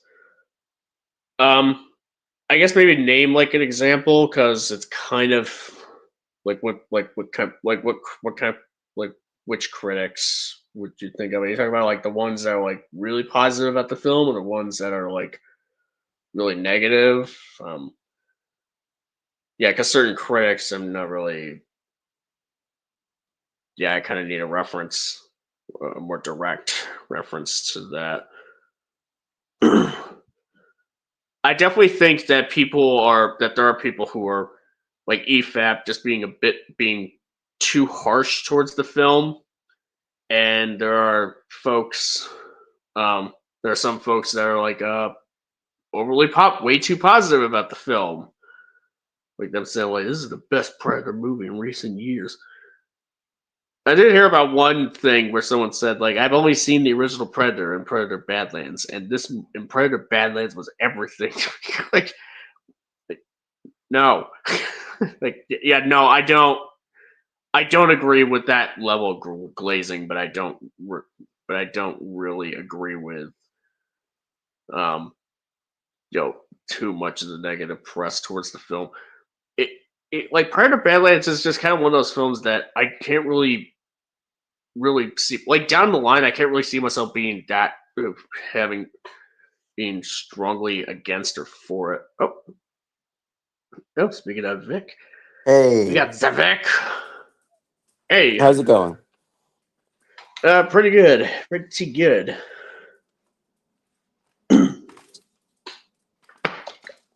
So sadly, I won't be able to talk much about Frankenstein as I haven't watched it, but I've heard good things Yeah, from you definitely should around the watch. internet. Yeah, you definitely should watch Frankenstein if you have Netflix. Obviously, yeah, Hmm. absolutely get on that. Yeah, but I did watch Predator Badlands, which I know you're also talking about. Um, Personally for me, I did really like the film. I thought it was really good as well. Hmm. Um, yeah, I don't know if I'd call it really good. Like really good, kind of like implies like it's like oh no, this thing is like close to great. This one was just kind of like yeah, yeah, it's not too bad, I guess. Yeah, I'm just not. Yeah. Yeah, what would you say holds this film back from being more than just like okay or Yeah, I just heard an echo a bit there. Um, yeah, I guess the main thing about it is just that I kind of take a bit of issue with is that the storytelling in it, even though it just kind of it's just very light. Like it has like a really awesome premise, but it only kind of like so far. And honestly, even like honestly think I might even say like if the Wayland Utani element wasn't wasn't really much of a factor in it at all, and the film was like much more focused on on Deck kind of just having a bit of a coming of age journey where he goes from like the runt of the litter, if you will, of hunter of these predators, these Yakja, to a badass who proves his worth to the rest of his clan. I think it pretty much would have been like it would be it pretty much would have obviously it would sound pretty similar to what Prey did. It just that in that case it would in this case it would be a predator doing what Naru does in Prey. Um, yeah, it. I think like what we got here was fine, but it was just kind of there really just wasn't much to it. There wasn't really as much meat to the bones in terms of like what the film's thematics were trying to be, what the much meat to the nuance, what have you.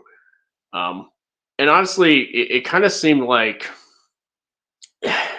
the film was like trying too hard to be like, it, hmm, like the film was trying too hard to kind of trying to like not even so much like move away from the Predator formula, but rather just kind of like going in a direction where it could just be like more easily accessible to like everybody ultimately like in terms of like I pretty much get that the movie being PG-13 like it could just get away with having something like synthetics or alien creatures like die in gruesome ways whereas like if you do the same thing to a human it would be a hard R but yeah like in a way like it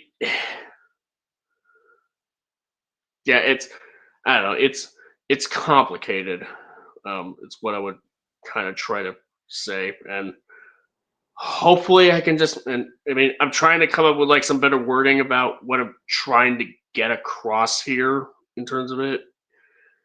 But um, Mm. but yeah, Yeah, I can definitely understand where you're coming from, I guess, since the story is a somewhat simple, like coming of age hero's journey type of yeah, story.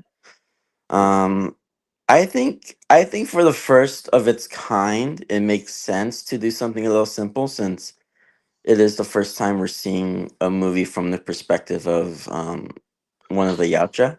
yeah. I mean, I Um guess maybe it's because like this one kind of does it in a clunkier way than it could have. But anyways, we got another person coming on here. We got Mr. Lau. Hello, Lau. He's muted. Mm. Maybe- Oh yeah, sorry. I was saying that Frankenstein was so good, and that I literally was waiting until I stopped crying before I got on the call. I just oh, finished it. Yeah, like right now. uh, uh, Uh, yeah, yeah. it's really good. It's really I, good. I didn't think that there will be like another Universal remake. I mean, I know Nosferatu is technically not Universal, but like it's basically Dracula, just with like a different style, basically. Yeah, Like, yeah, and and then we get tech, this on the yeah, next year. yeah. I mean, technically, this isn't Universal either because this is like it's Netflix. But Ah, no, no, yeah, yeah, I understand. It's just technically taking from the Universal monsters. no, I Frankenstein, gotcha. Dracula. Yeah. Yeah, I saw a post online saying the Dark Universe if it had sauce, and like two of them were from Del Toro, and the others were the Invisible Man and Nosferatu.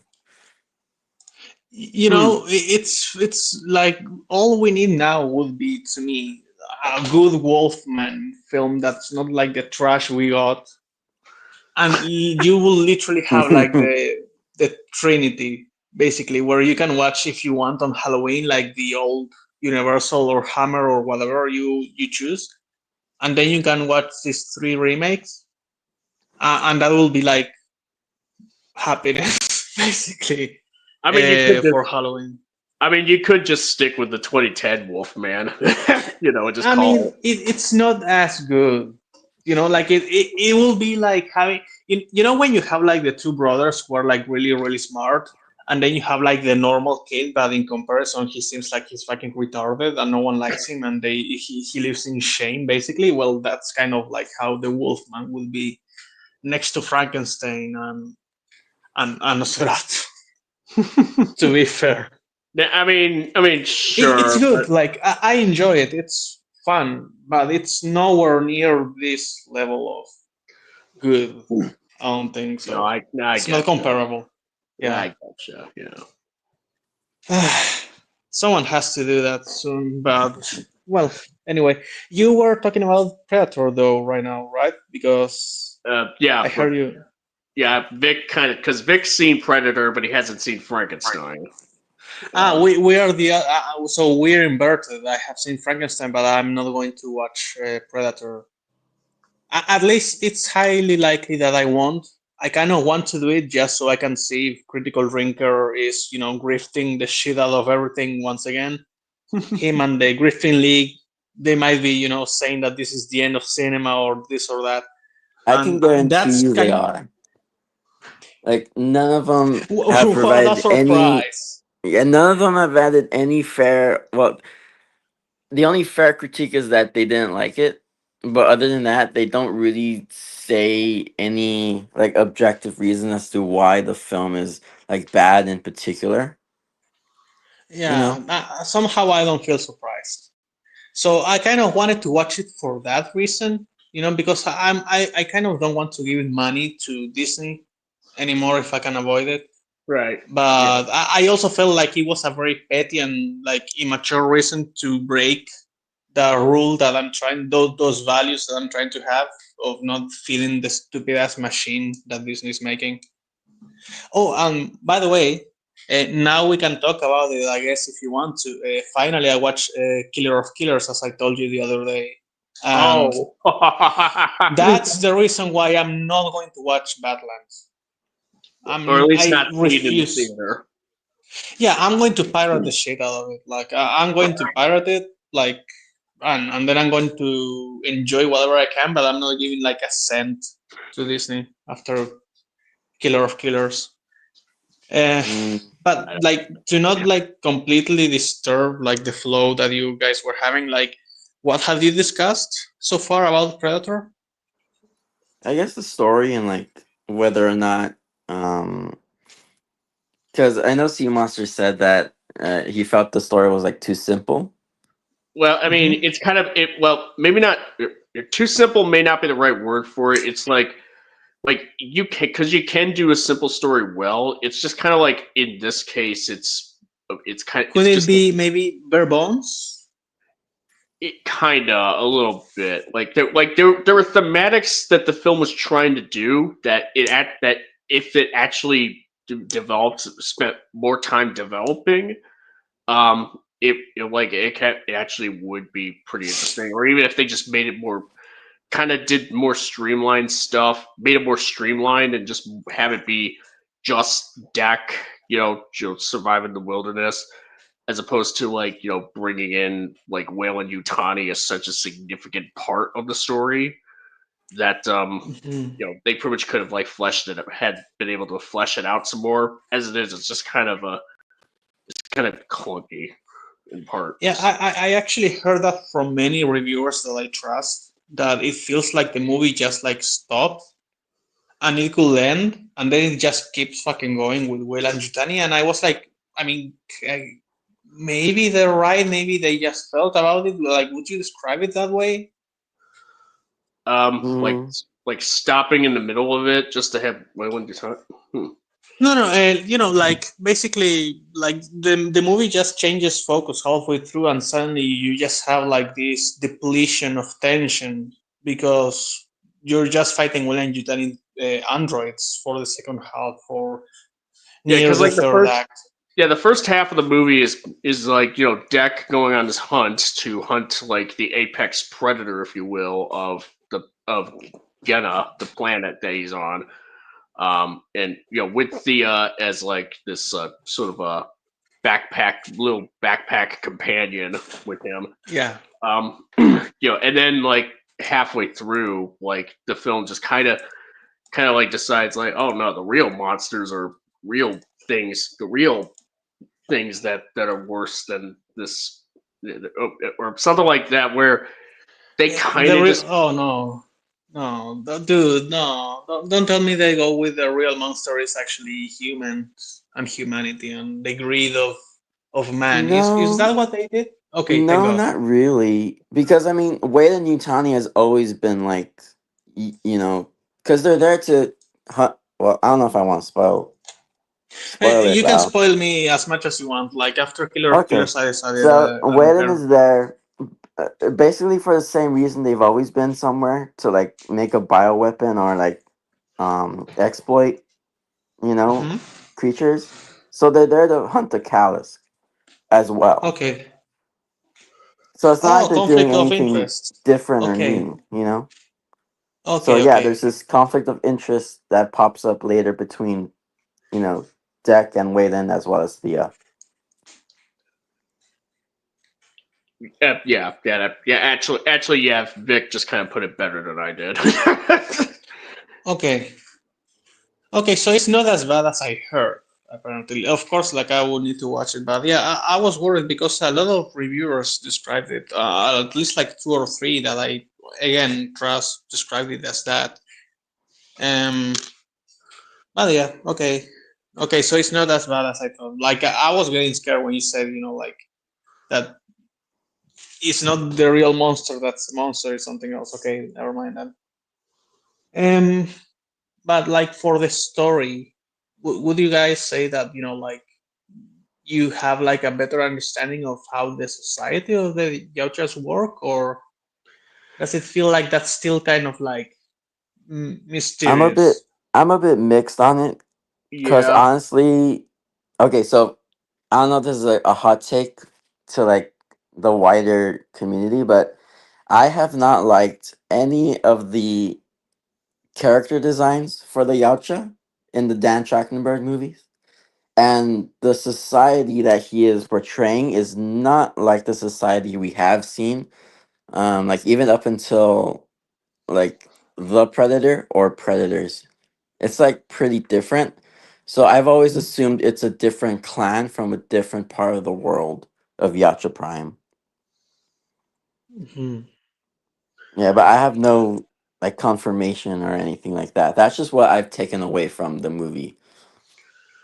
Yeah, like the film, like it only spends like the first few minutes on Yacha Prime, and it's just to like introduce us to Deck and and like what the stakes are for him, and like Yeah. why he ends up leaving to go and hunt the Kalisk. Uh-huh. And then yeah, and there's like and it spends a little bit at the very end. There isn't really much the way of exploration of the Yacha culture, really. Like because everything else is just aside from those scenes, it's kind of just through exposition, through bits here and there. Mm, Mm. yeah. Okay. So the thing is, to me, if you're going to introduce a Yautja as a main character, we really need to have like a better understanding of how they work already because I don't know if you guys have seen this video. It's called Yautja's Cavemen with Nukes. Have you seen it? Can't Or say that I have. No. okay, so it's basically a guy that's talking about how the hell could the Yautjas exist as a society, going through the canon explanations and hypothetical ones that try to make an understanding of how the hell are these brutes capable of having this technology, right? And how does their society work, if at all, because they seem to be nomadic. And the thing is, these questions are like nice to have when you have the predator as an antagonist. But if you're going to have Yautja-centric stories, you need to start showing that. Mm-hmm. And I feel that, for example, in Prey, with the Comanches, I didn't get any understanding of how they work. They just felt like generic native thing, you know, like whatever tribe that you have in the area. Well, that's the one they picked. I didn't feel like I learned much. Um, Besides, the concept of your first hand, hunting something that's hunting you, and that's kind of it. Which for that story it's fine, but I feel like maybe we're facing a little bit of that type of writing where you have a writer that has like a very basic understanding of something, and then they just write with it, and it shows like a lack of experience, and that I felt it more and more with Killer of Killers, for example. Personally, I was like, this is like the most PG-13 R-rated movie that I have seen in my life, and yeah, like nothing really had consequences in it, and the culture was mostly like a skin. Like you have the samurai ninja predator, you have the Viking predator, but to me, it didn't really make any sense. For what I understand, Deck should be just a young predator, for example, but his facial structure is completely different from any other predators that we've seen. So I don't even know if the predator, as in the movie, the predator is still canon or not, because for as much as I hate it, that will be the only explanation I have for this huge Viking predator and Deck looking so weird, you know. We have seen predator skulls before, for example, and they have holes where the hair comes off. And unless those holes somehow move through the skull as you grow up, which I find very hard to believe, Yeah. Deck shouldn't really be a normal predator. Like he should be something else, right? But I feel like this guy made so many different predators that he kind of gave himself like a free pass to do whatever. I Yeah. somewhat So agree with that yeah. because, like I said, I have not liked most of the Predators from Dan Trachtenberg's movies. They look like really weird and different. Like even if some of them are like for Killer of Killers, if you look at the game Hunting Grounds, they're pretty different and more realistic than they were in the animated film. Yeah, And exactly. I get what you're yeah, saying. Yeah, yeah. You don't know what's stylization because it's 2D and what's actually like, okay, that's how they're really supposed to look like. yeah, But yeah, in the game, since they're based on 3D models and all of that, you kind of get this more realistic feeling and you feel like they're more like official, even though they're like made up designs. Yeah, yeah. yeah, yeah. Yeah, it But just also, kind of I makes me never really wonder. understood because everyone keeps saying Deck is deformed, and now I don't like Deck's design. In fact, I just finished a redesign for it, but I don't think he's as deformed in terms of his face as he is from Quay or the Elder Predator we see, because he doesn't look that much different. Like he's only short, like a runt. Do people say deformed as in they're criticizing the design, or deformed as in the character was born incorrectly, basically? Well, in the movie, mostly it's just a reference to him being short. There is one line about him being malformed, but I don't know what the character is referring to because he looks like just about the Mm. same as the others. And then online, people are saying mostly just that they don't like Dex design. And then the defense from other people is he's supposed to look that way because he's deformed. But I don't know like what people are referring to because he looks no different than Quay or the father Elder Predator. Yeah. So they all have like the hair on the top of the head instead Yeah, of on the sides. Yeah, okay. So that's I'm just gonna be honest. Like I know I didn't watch the movie, and this might sound like I'm like just an asshole, but to me that's bad writing, right? The fact that you actually watched the movie and you cannot actually tell me if the character is supposed to be deformed or just like the smallest one, and then yeah, he because has like, such a weird design. Like that's hmm just like, dude, like I paid to go watch your movie and I still have all of these questions. That's why I don't want to do that, for yeah, Well, I example. because at mean, most I think Deck has like double jointed mandibles or something like because his look a little weird from all the others. Um, but that's the only thing yeah. I I mean, could like the guess. yeah. I mean, they talk about him, talk about how he's like the runt, and that just kind of makes him like an outcast to the rest of the Mm-hmm. Predator clan. But yeah, I don't know if that what like. So you could say like him being small could be cut. Would kind of be a reason for him being referred to as a runt, but in terms of like Yeah. any sort of like specific like any like the minutia of him like his predator biology, it's like I don't know like if him being a runt would really necessarily reflect it all that much, like the double jointed mandibles or something like that to that effect. Because like, and Mm. not to mention, I mean, people keep forgetting this, but like in Predators, you had like that trio of like Super out predators. super Yeah. Yeah. predators. They're not even like not the evolved, not like the evolved super assassin predator from the Predator. I'm talking about in Predators, you have like these super predators that are like Yeah. Yeah, that look way Berserker, Predator, then you have Tracker, and then Falconer. They yeah always have the masks, and only at the end you realize that they have like a completely different face. Like their mandibles, for example, the lower ones are way bigger. Mm-hmm. Actually, they're yeah super impractical if you compare it to a normal Predator. Like there's this guy that analyzes the facial structure, and they're like, okay, the original Predator, the way he closes his mandibles will keep them Yeah. his gums moisty, and the super predators have none of that.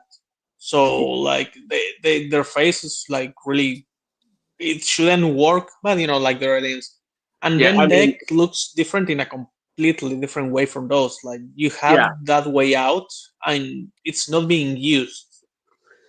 Yeah, like there isn't really like these films have yet to really like sort of acknowledge really all that much like why these predators like why some of these predators like the super predators like look different from the look from Deck, who looks different from Deck and his tribe, who look different from the traditional predator. Like they And like who there look isn't different from the Predator 2 Predators as well, even. Like, yeah it's just like they keep piling shit up and they don't expand on anything that they already have. Yeah, they can't even be so much of like just do this whole simple thing of like do the simple thing that well, it's kind of like humans. There's like they're like different races of predators or something. Like they can't even like do something. They don't even say something as simple as straightforward as that. It's like easy to like something that people could act that even your average dumbass like would be able to understand. Like because Well, that I could accept that, like, not like predators aren't gonna look the same across the board, kind of like most humans don't look the same. They don't introduce new species until the super predators and predators, and yeah. then they introduce like genetic engineering in the predator.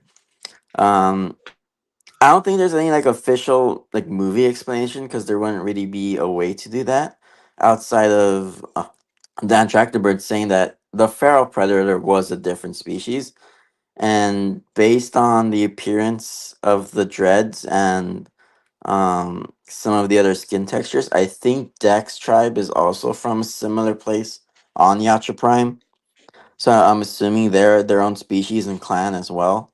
But yeah, so Um, we would just have to like infer at that point then. yeah. Yeah, but the thing is, like for example, it doesn't feel purposeful because like as much as people like criticize these movies and say that they're overrated somehow, right? Even though I think that everyone thinks that they're properly rated. Avatar, each Navi tribe that we've seen, they have like those slight differences and they make sense for the environment. But Yeah. since these tribes are all like nomadic, they don't have an environment, so like how do you explain that? And then again, you could use genetic splicing, but like how long do we need to wonder if the predator is canon until they decide and do something with it? Yeah, Because exactly. if Yeah, that's that's canon, assuming they even want the Predator to be canon because it's like one of the more controversial entries in the franchise. yeah, that too. And the thing is, if you don't want it to be canon, I would say that should be your highest priority. Just put that in the fucking trash because it's the worst movie you ever had. Everyone hates it. And so far, somehow, it's the only explanation to why you're just shooting like design after design after design, one after the other at the audience. It doesn't make any sense. The Yeah. Viking Predator in Killer of Killers, like, what the fuck is that? Hmm. That was Hulk. That was Victor, not a Predator. Like he absolute Batman couldn't fight that thing. he was more like Cole Obsidian from Avengers Infinity War, because he got like the rope because he got like the prosthetic hand that's also a weapon. Yeah, kind of like that guy from Invincible, Black Ronnie will know, Conquest. But also like I have to wonder like if he has plasma, why didn't the Feral Predator have plasma? Yeah. So is there a variation of predators that are dumber and have like worse technology but are still advanced enough to go from planet to planet, and those are like the feral ones, and these, oh, like again, questions. Yeah. Hmm. Yeah. Well, I'm actually gonna head out now just because I have to get ready for work. All right. But thanks for having me on Sea Monster as always. Yeah, not a problem, man. All right, have fun, guys. Yeah, take care. Bye, Vic. Oh, he already left. Sorry, I Yeah, I just already had to speak left. to my man. Okay. Uh, but yeah, so dude, I'm hearing from a lot of people that Predator is fine. Like Badlands is fine. It's not Yeah. bad. It's not terrible or anything. Yeah, that's kind And of where I'm at with it. It's like I mean, here's the thing. Like I still liked Badlands despite my issues with it. It's just but yeah, it's kind of one of those films that it's genuinely just kind of hard for me to really talk about all that much cuz it's like what's even there, really. Like I'm yeah, sure it doesn't progress the story itself. Actually, you know what? I think that the best comparison we can make is Resurrection, because they say, like the creators say, that this in the timeline is so far into the future that technically it doesn't really affect anything we've seen. in the other Yeah, movies. yeah, and But yeah, also that kind of feels like a cop out, like, so you have the chance to make a movie with a predator and you make it so far into the future that it's like completely unrelated from any of the predator movies we've seen before, to the yeah. point again where we could say that anything is going on, and like, you don't really need to explain it because it's so far into the future that that they look different now. Maybe it's evolution or whatever. Like, I it mean, just I guess doesn't the feel fact, connected. yeah, I mean, I guess the fact that it is like so distant from a lot of from like all the other Predator stories, and even to an extent like all the alien stories, because like yeah, you got Whale and Utani in it, but there's no mention of the xenomorphs in this film at all. There isn't even like an Easter egg about the xenomorphs or what have you, like which I kind of appreciate, because I'm at least they're Yeah, not like trying so hard to be like, hey guys, get ready for an AVP movie in the future. Like they don't do same. any of that, none of that. Yeah, They yeah, don't no, do it. me too, me too. Like, But, after Romulus, it's like I almost basically I respect that more. Yeah, same, same. I know how you feel. yeah, and I was even I was also worried that the film was gonna try to like have like some mid credits or post credits scene. Maybe there was a post. I mean, I didn't stick around for the credits, because I'm just like I'm just over that shit. But Yeah, like, but from what I could tell, from what I was reading, there isn't even any sort of follow up on killers at all. Which, thank God. yeah. That one Like, needs to I be was. decanonized, no matter what, by any means. Yeah, no, I don't really like that one. Although, if you want to say that that's where they keep people before they throw into the planet from predators, you could start, like, finally weaving some of the random concepts the franchise has, but eh, like, I still don't know. Like, I don't know. Yeah. Yeah. Um. Let's see. Yeah. Yeah. No. There's nothing. There's nothing about a post credit scene or anything like that. It is. There isn't. There's nothing. Which. Oh, and I wanted to ask you one thing. Did they use like the original theme, or do they have like new music? And if they have a new score, is it like any good? There. I've kind of heard some of the soundtrack. There isn't really any. I could not pinpoint any reference to the classic Alan Silvestri score or anything like that. The score does kind of sound new, but I actually like it quite a bit. It's pretty, yeah. It's got like the soundtrack has a neat sort of aesthetic to it. Like there's like you kind of like have like some like you got like some choir going on or some throat, like just sort of like a throat singing going on there. That's really good. That actually adds to the vibe. That adds the vibe of like the yacha. So, like in the trailer, basically. Kind of, yeah, a little Okay, bit, that's nice. yeah. I did think that was really nice. Yeah. Yeah. I kind of was like wondering, like, was Bear McCreary supposed to do the soundtrack? But apparently, maybe that was just. I haven't really seen anything that he was going to initially, but the composers for this are actually the people that did like it's actually two. You got Sarah Skachner, who did Prey, and you Right. had Benjamin Yeah. Wallfish, who did Killers and Romulus previously. But yeah, the Yeah. So soundtrack is actually basically, pretty they. good. Okay. Okay, that's nice. At least something original comes from it. Yeah, Uh, somewhat original. Yeah, I mean, yeah. again, I'd have to like listen through the whole thing just to pinpoint it, just to see if there's anything I could pinpoint. But when I was watching the film, like I couldn't know, I haven't noticed. Yeah, it definitely sounds original, like at least like different enough to where you wouldn't really mistaken it for any soundtrack from any other Predator movie. Okay. Yeah, that's nice because you know what? Like I feel like Predator.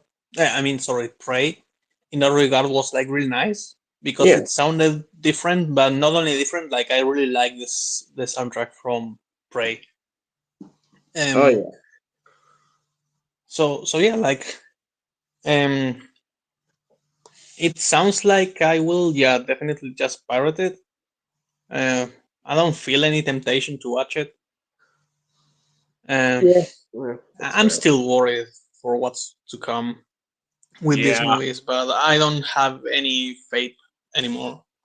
After watching Killer of Killers, that was like, like any hope that I had for Badlands. Like I just told my friend who was watching it with me, I'm not watching it. Like I'm not spending anything. Like I was tempted, and I've been tempted in the past when I had already decided not to give Marvel any money. For example, Love and Thunder came out, and because the first one, the previous movie from Toro was actually good, and it was Taika Waititi doing his thing.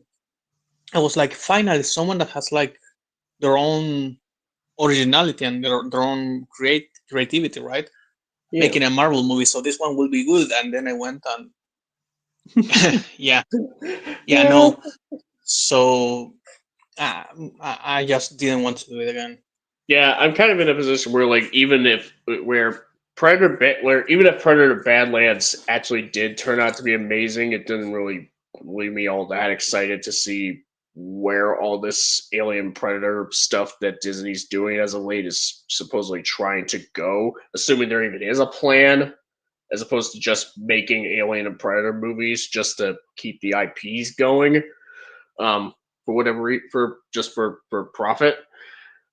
It's kind of like where I'm at, where even if like with the MCU, where it's like even if like something like Fantastic Four First Steps, which I actually surprisingly enjoyed, which much to my surprise actually, um, like even where, but I pretty much came out of that film was like, even for as good as that movie was, like it doesn't change the fact that we're still gonna get Avengers Doomsday, which is more than likely gonna be an absolute disaster.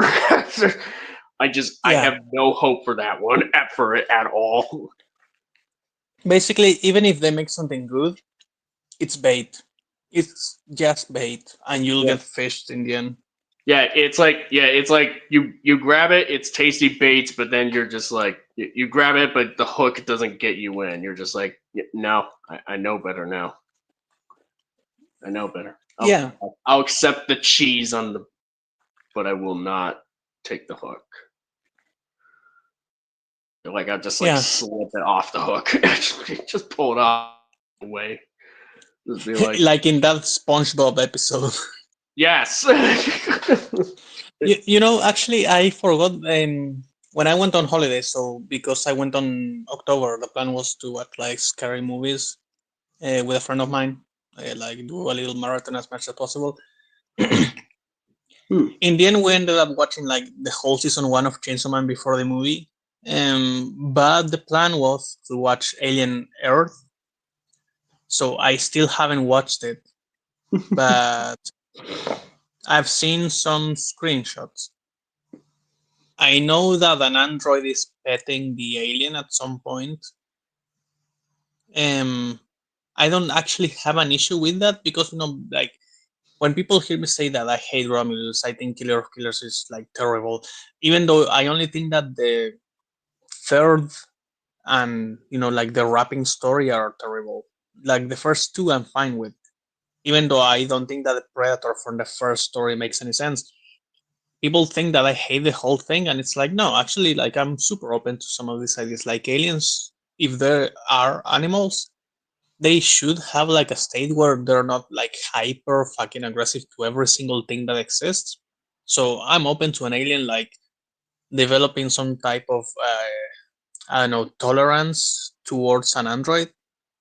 Um, so I kind of want to watch the show as soon as possible so I can see if they executed it correctly. I don't know if you have seen it. I still haven't. Yeah, haven't got around to it. Oh shit. Okay, so I don't know why I thought that you had seen it. I hope I didn't spoil anything for you. I Like, mean, there's like some bits where I'm just thinking, like, I mean, I've heard some of the memes about it online, but yeah, it's fine. okay, okay.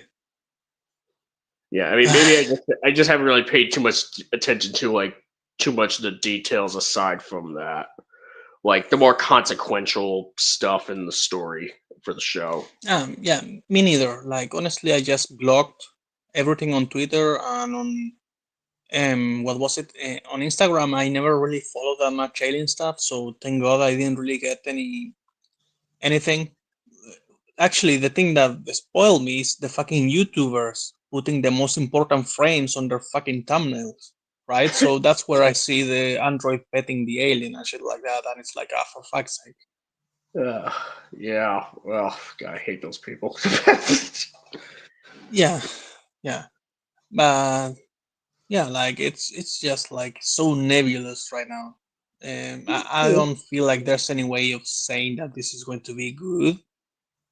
I'm inclined more to bad, but the problem is that nowadays people just love trash. And every day I become more like Blackaroni in that sense, where I'm like more black pilled and realize that no, actually they do love shit that's like as bad as it gets. Like with Romulus was my first like real moment of realizing, okay, no, people don't want quality; they just want like salad.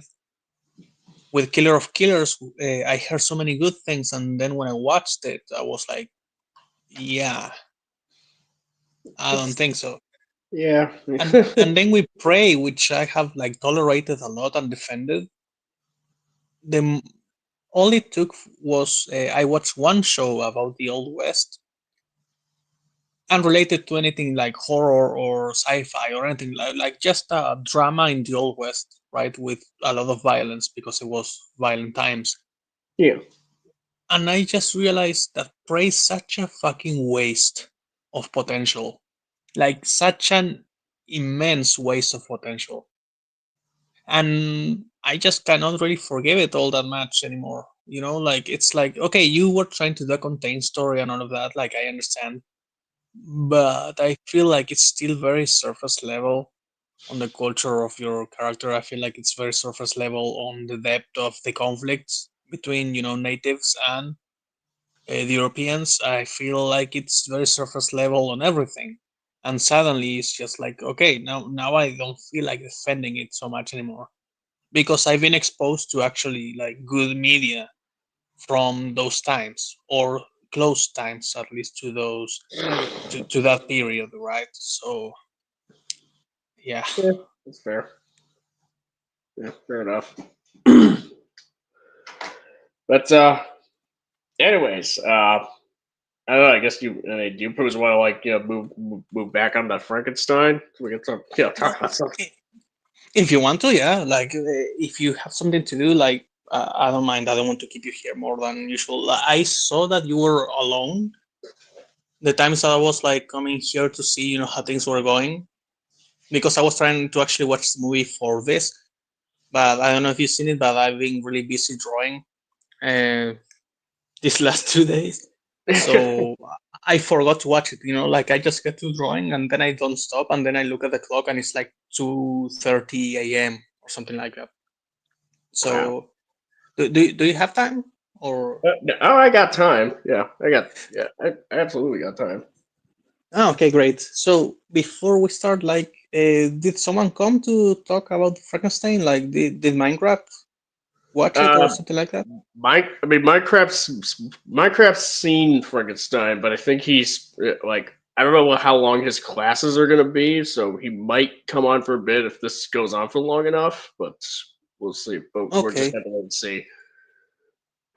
Okay. So I mean, I've just kind of this like whole time given you my have been. Okay. Okay. I kind of give my sort of my 2 cents or well my whole bunch of 2 cents on the film for the playback at this point just to kind of fill the dead air. Um, but um, Okay. but yeah, but yeah. Now that I have some, but now that we got someone else here, we got you here Yay. at least. Just kind of So Frankenstein to me, it's like, so maybe I should start by explaining. Oh, by the way, I don't know if you did this.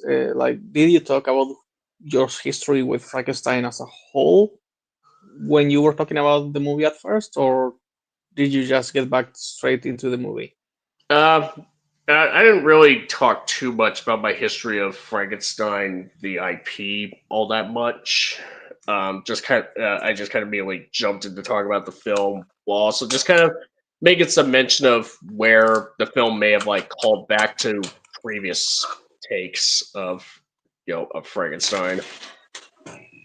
So Okay, so like I don't know, so we can like basically get into it again. Like it will be the second time for you. Do you want to do that? Like just like have a little talk on how we um, relate to it or whatever. yeah, I mean maybe yeah. Actually, I probably should actually. Yeah, you kind of like talk about give your thoughts about the film. What your observations, your takeaways from it, and I could just sort of springboard off of that. For Okay, whatever. so one thing. So maybe I should also explain this. I had the chance to see it in IMAX in cinemas, and I didn't take it basically, which I am kind of regretting, but at the same time, not really because I had another choice to watch something else with a friend, and I just took the other one. Um, I'm not too much of a Guillermo del Toro guy actually anymore. It's been a long time since he made something that I actually like really like. It's not that he ever made something that I'm thinking to myself, "Oh, like this sucks," right? Never. But it's I don't know, like his last five projects or so. At the same time, I have never been like, "Oh, I love this," right? So I wasn't really. I was kind of worried before I got to this movie that he will turn Del Toro too much, Guillermo too much. But while there is a little bit of it, it wasn't something that uh, like ruined the movie for me. And when I say Guillermo too much, you know how he loves monsters. Like we all know that. Like Oh you yeah, just watch Shape of Water, and you're like, this guy really related to the Gilman, and he wanted to give him like a happy story or happy ending at least. yeah. And with that movie, I was like, yeah, but I didn't need to see like this girl about to fuck a fish. Like Guillermo too much for the first time that time, and then he wins the Oscar, and that just gave me like a really weird vision of Hollywood, where it's like, okay, guys, you gave the best picture award to the movie where a girl fucks a fish. Okay, nice. And then those claims just got worse because Hollywood eventually gets more and more exposed every single year with how fucking creepy they are. But anyway, and so I was worried that he will do something like that.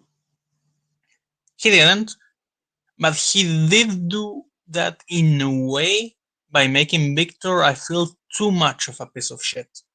You know, I feel like there is a line here where it says, "You are the monster," and I feel like, yeah, yeah, I could tell, like it wasn't necessary to be so like in your face about it.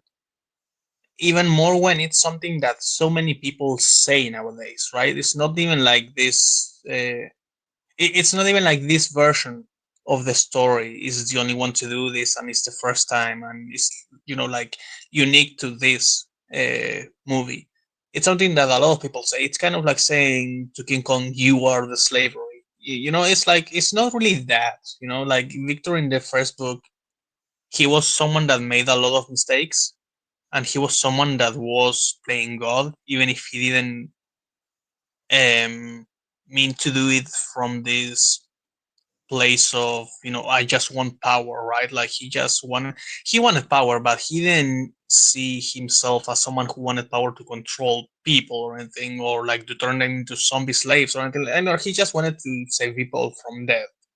Yeah. But he was someone that was very egocentric, I feel too. Um, and then yeah, like he feels disgust for the monster, but it comes from also a place of fear. And here I felt like he just felt disgust out of seeing himself reflected in the monster a little bit. Maybe, depends on how Yeah. you see it. Maybe I need to watch it a couple more of times. But also it just felt like he was too much of a piece of shit. And then he kind of changes in one scene at the end of the movie, and I'm like, it feels like, you know, Guillermo too hard, because he didn't Guillermo enough, actually, because he should have made the movie longer. And if we had seen some reflection that was organic, right, from the guy, I will believe it. Or maybe with editing, maybe at the end he realizes how he treated his son worse than his father treated him. And while he does it, it doesn't feel like he did. It just feels like the script says he realizes he was a bad dad at the end. You know, so that, like love for the monster himself and the depiction of his character in such a great, uh, it's so well made, basically. And then you have Victor, and he's just made into the caricature of, oh, the man is the monster, and the monster is actually not the evil of the story. It's just like what we've seen. I think that everyone has heard someone say that about Frankenstein, even if you haven't read Frankenstein. And Yeah. I just expected a little bit more nuance, I guess. Hmm. Oh no, I didn't expect nuance. I knew that Guillermo, but I was hoping that he would have some restraint. And while he had it, Frankenstein doesn't fuck anyone in this movie, so thank God. Um, he still showed a lack of restraint in humanizing the monster by making the actual human too much of a monster.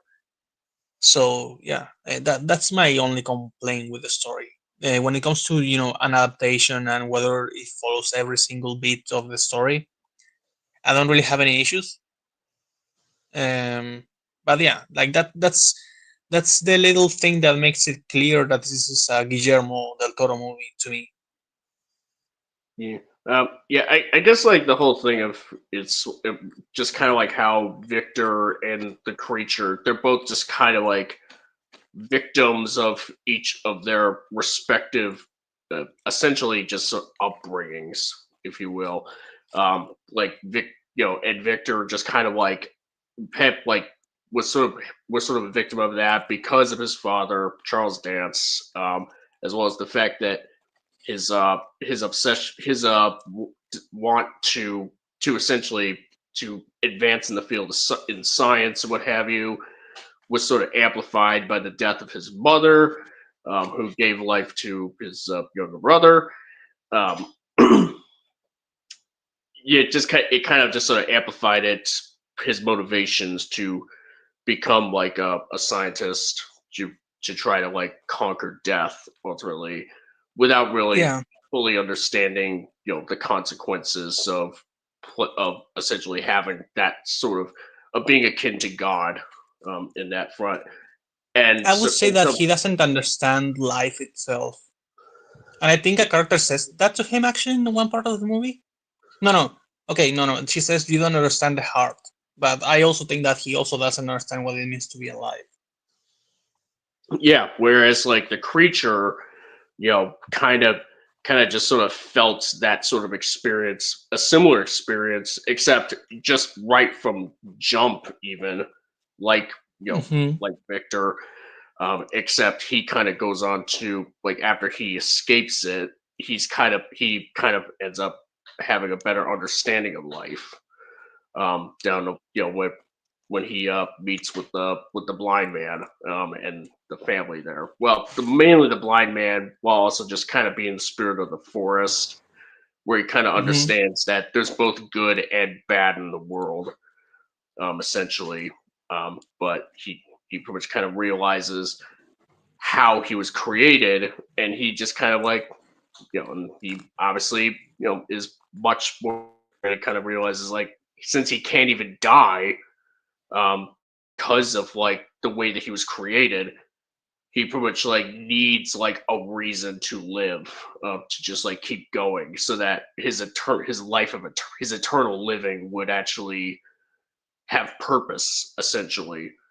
Um, Yeah. and it just kind of like has a bit of a progression to where it ends with him just ultimately, like, after Victor kind of, like, he kind of changes. Victor's change is kind of mainly because of just a self-reflection, because he's kind of like relaying the story of his life, of his work, and of everything that kind of happened to him to the captain of the ship. And that's kind of Hmm. like a way for him to kind of just to kind of for him to come to terms that he wasn't really too much, like, too far off from being like his dad, in a way, except he did something even worse than his father, which is, essentially, meddling with powers he didn't understand, and all that just sort of backfired, and he even just so much as destroyed his own life because of by Yeah. doing that. Um, and so and Yeah, so and so as you were saying, like, like he's got I nothing understand left. that. Like he basically has nothing left at the end of the day. Like he's gonna die realizing that he just has nothing to show for it. So he may as well. So at that point, accept his essentially his son figure, I suppose you could call it that. Call him, in the creature. So it's like go like there's like just kind of like live, because that's because life is a gift, ultimately, in a sense, something like that. um but yeah. Yeah, yeah, no, I get it. I understand the attempt of, the reason why he changes is because he finally listens to the monster, and in a way, because of the captain, they finally actually get to talk instead of trying to kill each other. But at the same time, I feel like something in his life should have predisposed him for change as well. And Hmm. if not, I feel like the editing should reflect how his emotional or mind state, I guess you could say, changes as the monster tells the story, because it just really feels like from one shot to the next, he just looks at the monster completely differently. Maybe I would say, even if you had just like some shots in between, not necessarily like an entire scene, it will be a little bit better. But it's not like this giant flaw. It's just that since he was such a piece of shit, Right. that's what made the that's what creates some of my complaints. Basically, my only complaint with the story. I think it's like before even the monster like shows up, like Victor just kind of tells the captain, like, he's gonna come back, and when he does, let him take me, like, whatever happens. um but, and just let whatever happens. So that's kind of, and then the monster just comes and be like, is like is like, all right, now I want you to listen. All right, now look here, listen. Hmm. Yeah, you're not dying just like that, motherfucker. You're going to hear every single shit that happened to me. Yeah, basically. Yeah. Yeah, so Victor kind of was like like Victor was kind of on his way. It was like on his way to his death's door. He's had, like, telling the story, and he's like kind of reflecting on it over the course of, like, what's kind of how, like, how what he did in his life kind of like brought him to this moment where he's on death's door. And then the Yeah. monster is like, now let me tell you what my life was like up until now. And that just kind of like that's essentially just over the course of the story, is kind of like Frankenstein just kind of realizing, like, how much he just let his life, how he just kind of fucked up his own life by doing this, and now he pretty much wants to make sure that if he wants to leave something, like anything, any good behind, it's to just like make sure that ensure that the creature could just like, not to just kind of essentially just sort of go on, like, not ignore the pain, but not let it just the pain of his existence, like like not ignore the Define pain. his existence. Yeah, Yeah. not let his pain define his existence. Exactly. Yeah. Mhm. You know, it's funny how I always find a way to circle things back to this motherfucker, but basically, the writer of Chainsaw Man, Fujimoto, made this other story before Chainsaw Man, and it's called Fire Punch.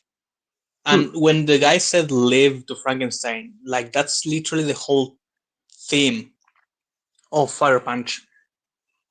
Yeah. Mm, I know, for example, Godzilla Minus One also uses that, but it's easy to say like "live with guilt" or something like that. But Hmm. for the monster, I feel like it's more meaningful because like he literally doesn't have a choice. He can only learn to live, you know. And in Fire Punch, what they do is that they have this guy that also has regeneration, like Frankenstein. The problem is that the motherfucker is burned by a fire that never goes down because it's like magic fire. So he's constantly burning and regenerating and burning every single second of his life. Yeah. And I feel like when you have a character like that, in the thematic of, like you have to live, I think it's way better than. And I'm not saying that minus one is bad, right? But I feel like it really strengthens the message compared to something like minus one, where it's just like a normal person having to deal with guilt or like some type of mental problem. Hmm. Because it always makes you wonder, like, what the natural question for me after Frankenstein, like the story's over, is like, and then what happens, right? Like how I think that everyone thinks about it, right? Like what happens to Frankenstein after the movie's done? Like I don't know. Like I always ask myself that. It's a shame that Mary Shelley never got to, give us like some type of answer. Like if I don't know, maybe he lives in fucking Siberia or something. Well, But apparently the novel, like, what concerning that this film does kind of deviate from the novel. Like, supposedly the novel just sort of ends where like the monster just kind of goes off, like leave, like after the ship is like starts sailing off, the monster just kind of leaves, going the other direction. Um, at least like I've also read like the Legendary Comics novel version, the graphic novel for it. mhm. For it, like it kind of detailed how the monster was going to go to like self-immolate himself essentially, because like he could still he could still die. He's just it's just a matter of like, well, now that Frankenstein's dead, and now I'm just now I just for me to go, Yeah, essentially. Whereas much more it's much more it kind of like ends with the monster having a more optimistic outlook, because in his particular circumstance, in his case, he can't die. Like he tried to he let himself get blown up with dynamite yeah. earlier in the And by film, the way, and it that does was nothing to like, him. by the way, I love that part when he's like run. Yeah, that was a great moment. Where it's just like now Yeah, it's like run, because not just from the dynamite, but also in case this doesn't do it, kill me. yeah. That was a great moment. Although I can't help but sort of this is the kind of thing I did bring up before you and Vic sort of like came on earlier. Like it's kind of weird that this dynamite is supposedly like insanely powerful, so much so that it caused Frankenstein to like flew up essentially, like narrowly, and that was just him like being able to just narrowly escape it. But the monster, like he doesn't really look like I know His he clothes didn't even like have a hole or anything. yeah, like I kind of would have expected a lot more damage to have been done to him than what we see here, where it's he's like he was holding on to it, he was like hugging it. It's like I'm ready, ready Yeah, for yeah. it. You would at least expect a limb to like fall off or Yeah, something, and I then would he expect shouldn't him be to able see. to. You would expect his to have been able to see his insides even. Yeah, Like there should be a hole at least there. But yeah, I mean that was a little awkward. That was a bit awkward. I will say. Yeah, because even like with Godzilla, like when he has like the grenade, you know what? You know what? I really thought that he would have put it like he. I don't know why I expected him to like swallow the dynamite. I really thought he was going to do that, right? And then when I see him put him on his chest, I'm like, okay, so first of all, you're not even actually putting it like right next to your chest. Your other hand is right below the dynamite, and the other one is on top of it. So you already have like a minuscule layer of protection. If I wanted to kill myself, I will put it like right on my chest, on the upper half. So if anything, at least my head will like explode and I should die, right? But yeah, uh, I don't know. I also thought that it was like a little bit distracting that his clothes even survive like Yeah, fully. I guess it's like to be consistent with how with like the first scene of the movie where we don't get a good have a look at where the monster is like still like all covered up. We don't want to give away too much of what he actually looks like to maintain the Hmm. mystique. But it is just like I mean points for consistency on that front, but I mean I don't know.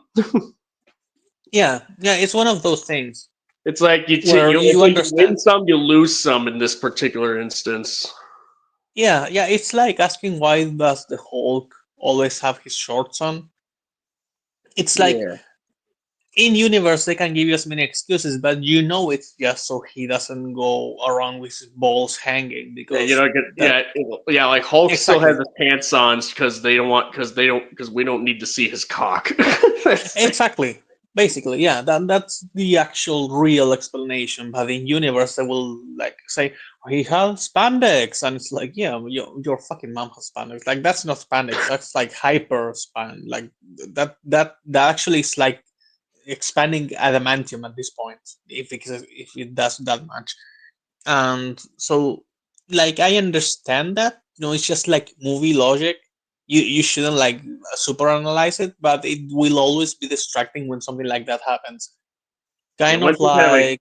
yeah, Yeah, when someone like acknowledges it or you acknowledge it, it's kind of like notice it. It's kind of hard to not notice it. Like even if it's a joke, it's still kind of yeah, valid.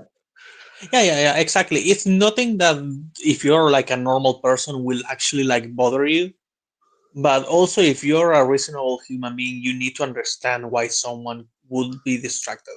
Yeah, Yeah, it's people shouldn't overreact to it, but people also shouldn't pretend like it's not there because it is distracting. And mostly because the movie is so well done, right? Suddenly you have a moment yeah. like that and it's like, oh, but before you had like this wolf and you rip the skin off his head, like I'm just saying, like maybe you could see like maybe there was something else he could have done. Like I don't know, he grabs the tent and he covers himself in it or something like later, but his clothes do like burn off. But again, it's not something that I want to obsess on because I don't think it's like No, a huge deal no, either. it's Like not. Yeah, yeah, it's not too damaging to the film. Really, it's just a weird thing. You kind of it's something that's weird. You kind of notice a bit, but yeah, nothing. exactly. It's one of those movie things. Movie things. Yeah, but yeah. So what do you exactly? So how much? I guess I'll probably just go over a bit of history I've had with the Frankenstein IP in general. Like obviously, I'm very well acquainted with like the Boris Karloff version from the 30s. So you pretty much have that. I've also seen a good number of like the Hammer Frankenstein movies. With Peter Cushing. Um, I have watched the Mary Shelley's the Kenneth Branagh version, but it's been years, so I kind of want to get a refresher on that. At some point. So, needless to say, I'm pretty well familiar with Frankenstein. I've seen a good number of versions out there, and I can definitely say that this Del Toro version may actually be like one of the best versions we've gotten as of late. I don't know. I don't know if if there's any contention on that front, but Yeah, since you were explaining it, I was listening to you, but I was also eating, so I muted myself. Basically, like on my side, what I went through is first of all, Frankenstein on the Alvin and the Chipmunks movie. oh yeah, that I think that one that was like an eternity ago, but yeah, I think I've Yeah, watched that once. yeah. I watched the werewolf and the Frankenstein one Oh yeah, when I was little. Then he was always like a monster that would pop up in certain like Halloween specials when I was little. In Argentina, we don't have Halloween, of course, but since I went to this like English institute, they actually celebrated it, and so it was like a thing for me. On top of even if my country doesn't have it, we always see it on TV. So I will see Frankenstein a lot, and I never really knew much about him. But my mom had this old comic that was in black and white, super well drawn, by the way, and she, as a kid, had colored all over it, so she kind of ruined it. But anyway, like I had this Frankenstein comic that I always had there, but I never actually paid attention to. And then we went on what was it when I was on high school. We had this like literature thing where we were talking about death in literature, how death is portrayed and all of that. And that was my first introduction to Frankenstein, but they didn't actually make us read the story, which is really weird, right? Because you will think like okay, so you read it. No, I didn't. Uh, we were studying the themes of it somehow without reading it. Um, but there were illustrations of the monster in this like very stylized to the way, and I really liked it. And I was drawing it too.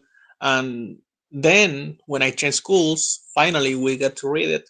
But while I had to read it and I had to make an essay on it and explain it to people, I didn't fucking do that because I was lazy as shit. So what I did is I grabbed my handy comic book from the 70s that my mom had completely ruined by painting on it all over it, and I read the thing, and it's basically the same as the fine enough. It's basically the same thing as the Del Toro movie because it even skips um, the bride part, just like this movie does.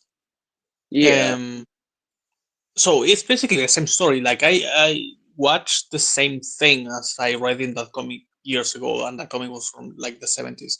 So I went and I gave my exposition, and everyone was like, "Yay, hey!" And I was like, "Yeah, I didn't read this at all. I got like a 10 still." And then we started getting these Frankenstein movies finally after some time. Actually, I forgot to say this. My first movie where I saw Frankenstein that was like a live action. Again, so if my first one was the Chipmunks, people will still think that I'm a fake fan because the second was Van Helsing with Hugh oh, Jackman. So yeah, oh, but even in that movie, I feel like Frankenstein is not like badly depicted. You know, I still feel like he's pretty much a respectful representation of him. yeah, Even if you don't have like the story, like his personality is what I feel like it should be in a way. Even though he feels a little bit dumber, than Frankenstein becomes by the end of his story. But anyway, that's fine enough. right. And then we started getting all of these other movies like I Frankenstein. Fuck, I Frankenstein. Oh Holy god. shit. And then we got this one where the Daniel Radcliffe guy, he was Victor Frankenstein, and I Oh yeah, watched that one. Yeah, and that one is more centered on Igor, I think, and his relationship with Victor. And then yeah, Frankenstein is just like this random monster at the end. yeah. I mean, like Daniel Radcliffe played Igor in it. And you Ah, got okay, he was Igor. Okay, okay. Yeah, and yeah, like, and the film just sort of culminates to Victor actually creating creating the Frankenstein monster, which doesn't really live for very long. Like they just kill Yeah, it. yeah, he literally lives like I think 7 minutes, and it's all like an action horror, mostly action scene, Yeah, and the monster is just like a complete brute. Yeah, yeah, yeah. There's a and yeah, like then yeah, yeah. yeah, and before that, before they get to that, like the first creature that they create is actually like a Franken chimpanzee.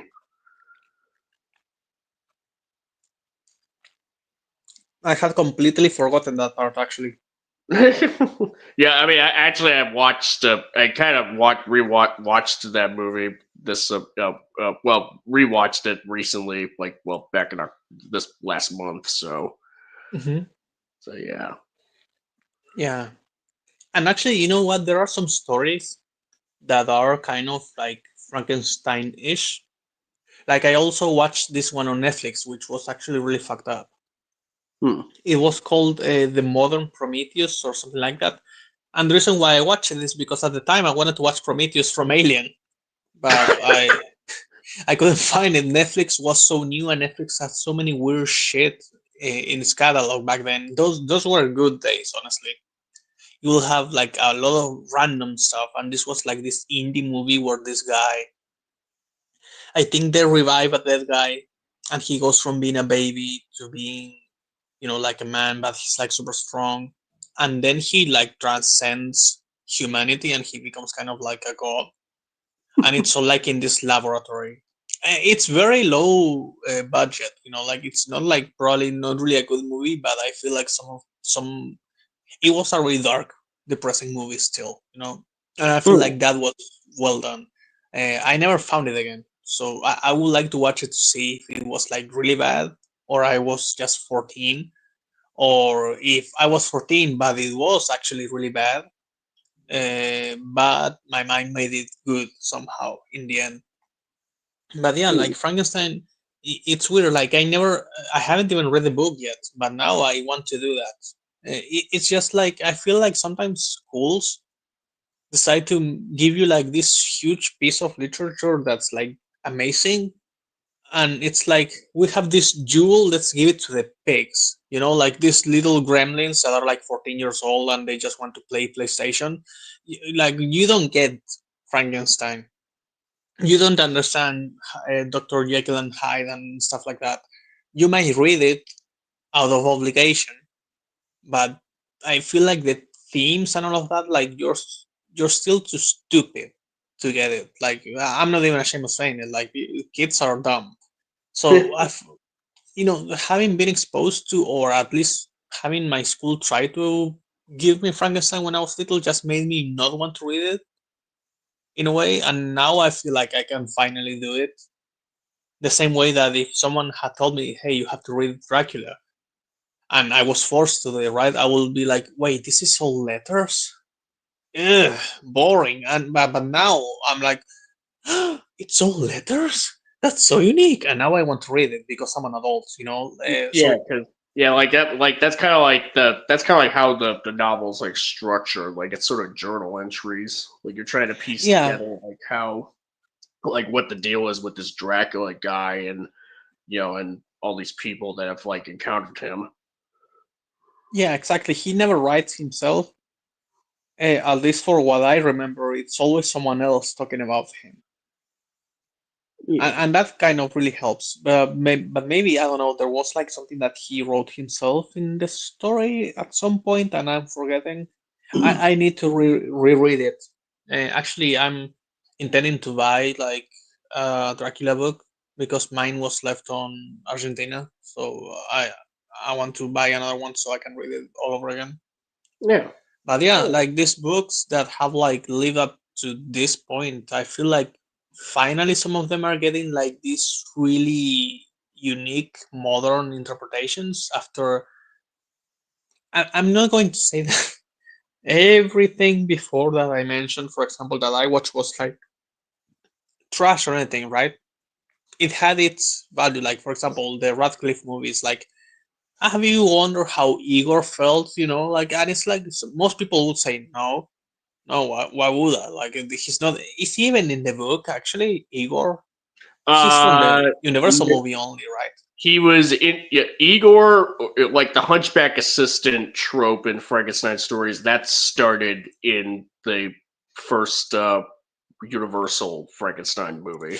Yeah. Okay. Okay. So So yeah, like that. So yeah, see. Yeah. the thing's not even like so. Igor's not even like not even like a thing in the novel, really. Yeah. So yeah, he's an original character, and in a way, if you look at him, he's just an extension of the monster. If anything, if you want to look at him, like, okay, so he's more perceived as a human, but he's still like mistreated or abused or ignored by Frankenstein. So he's like very. What's the word when something it's already there? You don't really need it. It's not irrelevant. It's redundant. He's very redundant. So it's like I cannot judge someone for saying, "Hey, let's make like a movie that focuses more on Igor and Victor's relationship," but at the same time, it's like it doesn't really add anything. Like it doesn't add value. Like the character himself never really added anything. I feel. Um, yeah, he's just like aesthetic, right? Like you want to make a horror movie, so you have like the mad scientist and the little creepy guy that goes around Yeah. fetching stuff. You know what's He's funny just about yeah, Victor Frankenstein, the one with Daniel Radcliffe, is like he starts out as a hunchback. So like yeah, and then they fix it. yeah, he fixes it because Frankenstein says like you're not actually a hunchback. You have like this like sort of like this thing. You just had It's this like thing fat. in you. He uses a syringe to take it off, right? Am I misremembering? Yeah, he cut. Well, he's no actually. What's funny? He gets a bucket. He gets like a syringe. To get like this. To get like the fluids. Like it's a sack of like it's almost like a sack of fluid that's in Igor that kind of like malformed like his back, like his sort of structure, abdominal structure, and then he takes he puts a tube in and he has it like and he drains it out into this bucket, and then It's disgusting. after he Yeah, drains it all out, he just throws it out the window. And to fix his back, he has like Igor like lined up like on like a pillar in the apartment that they're in, and he just rams it into him to try to and puts a back brace on him. yeah, it's very like made up. Basically, I don't know how else to Oh, say. It's very fictional. yeah, Yeah. let me just put it this way. Like I had a relative who kind of like who had like a had something going on like her spine was like a bit like needed adjustments, so she had to go through like a surgery to get it like aligned properly. So so I can just tell you right now that so I can just tell you right now just from this anecdotal example, like that's not how you fix a misaligned abdominal area or Dude, spine. I imagine her looking at the surgeon and saying, Victor Frankenstein fixed his back with straps in a cave. Tony Yeah. Stark reference. But yeah, Yeah. and yeah, like the story has been so important in a way, and it's been basically like reskinned sometimes as well. I feel like, um, like God, man being God, in a way with Jurassic Park, a little bit. Like it Yeah. has a little bit of those themes and stuff, but we have been missing a good, like actually good movie that represents it for a long time, Yeah. like a really long time. Yeah, I mean, like Dracula has had like Dracula has been adapted like more times than Frankenstein. I would even say like Yeah, because yeah, for sure. Yeah. how like I can't even count how many count how many versions of adaptations of Dracula One are out movie, there. Not even two like movies. yeah, not even Oh, like not even like I'm not even counting like Dracula adjacent films like Renfield or anything like that. Just like adaptations of of Dracula. Like, there's probably more of them out there than there are of adaptations of Mary Shelley's Frankenstein. Um, Hmm. so yeah, I definitely had a lot of hopes for Del Toro's Frankenstein to kind of essentially just do for Frankenstein what I would even say what Nosferatu 2024 did for Dracula, and which is to kind of like show Yeah. like it would now this is not just a good adaptation. This is like a great adaptation, and yeah, that's kind of what we got. Yeah, honestly, yeah, yeah. No, I love all of it, like the cinematography and the design of the monster, the lab itself. Actually, in the lab somehow it just I really liked it. I don't know why it's something that's still in my head Yeah, it's yeah because you normally you got have like the typical crazy lab, right? But this one, actually seeing all of the body pieces and the eyes that he has, like how he works on it for real, and we actually see the process. yeah, we even see like how he stores like the dead like sort of like the corpses, the bodies, to be used Hmm. for the experiments, and how he disposes of them. It's And not like it's only actually that, the first prototype, you know that guy that's like sitting with his back to the ceiling and his head down on between his knees. The hmm? first one that he revives, that actually, he basically turns him off immediately because the thing is screaming and it doesn't have the jaw. Oh Even yeah, that. oh yeah, like the thing that he was showing off at the university. No, no, yeah, that one too. I mean the second one because the university one is the first one he revives. Then there's a second one which is it's him reviving a Oh body. yeah, Just oh yeah, yeah, that. that one. So even the way in which that's sitting there is very. Who was it? Da Vinci, or was it someone else that studied anatomy Yeah, and it he was. had like all of this drawing? I think it was Da Vinci, right? Hmm. Yeah. No, no, it was Da Vinci. Yeah, yeah. Now I remember. So Yeah, very. Yeah, it's definitely a very creepy sort of like look to it. I would say. Um, yeah. and not to mention like the first like thing that he showed off at like the demonstration, where it's like half a body and all that, where he's like, that was like just kind of where it was like this really creepy thing. Like from what I understand, I think that I've heard some people say that's animatronic. Like the effect. Mm, yeah.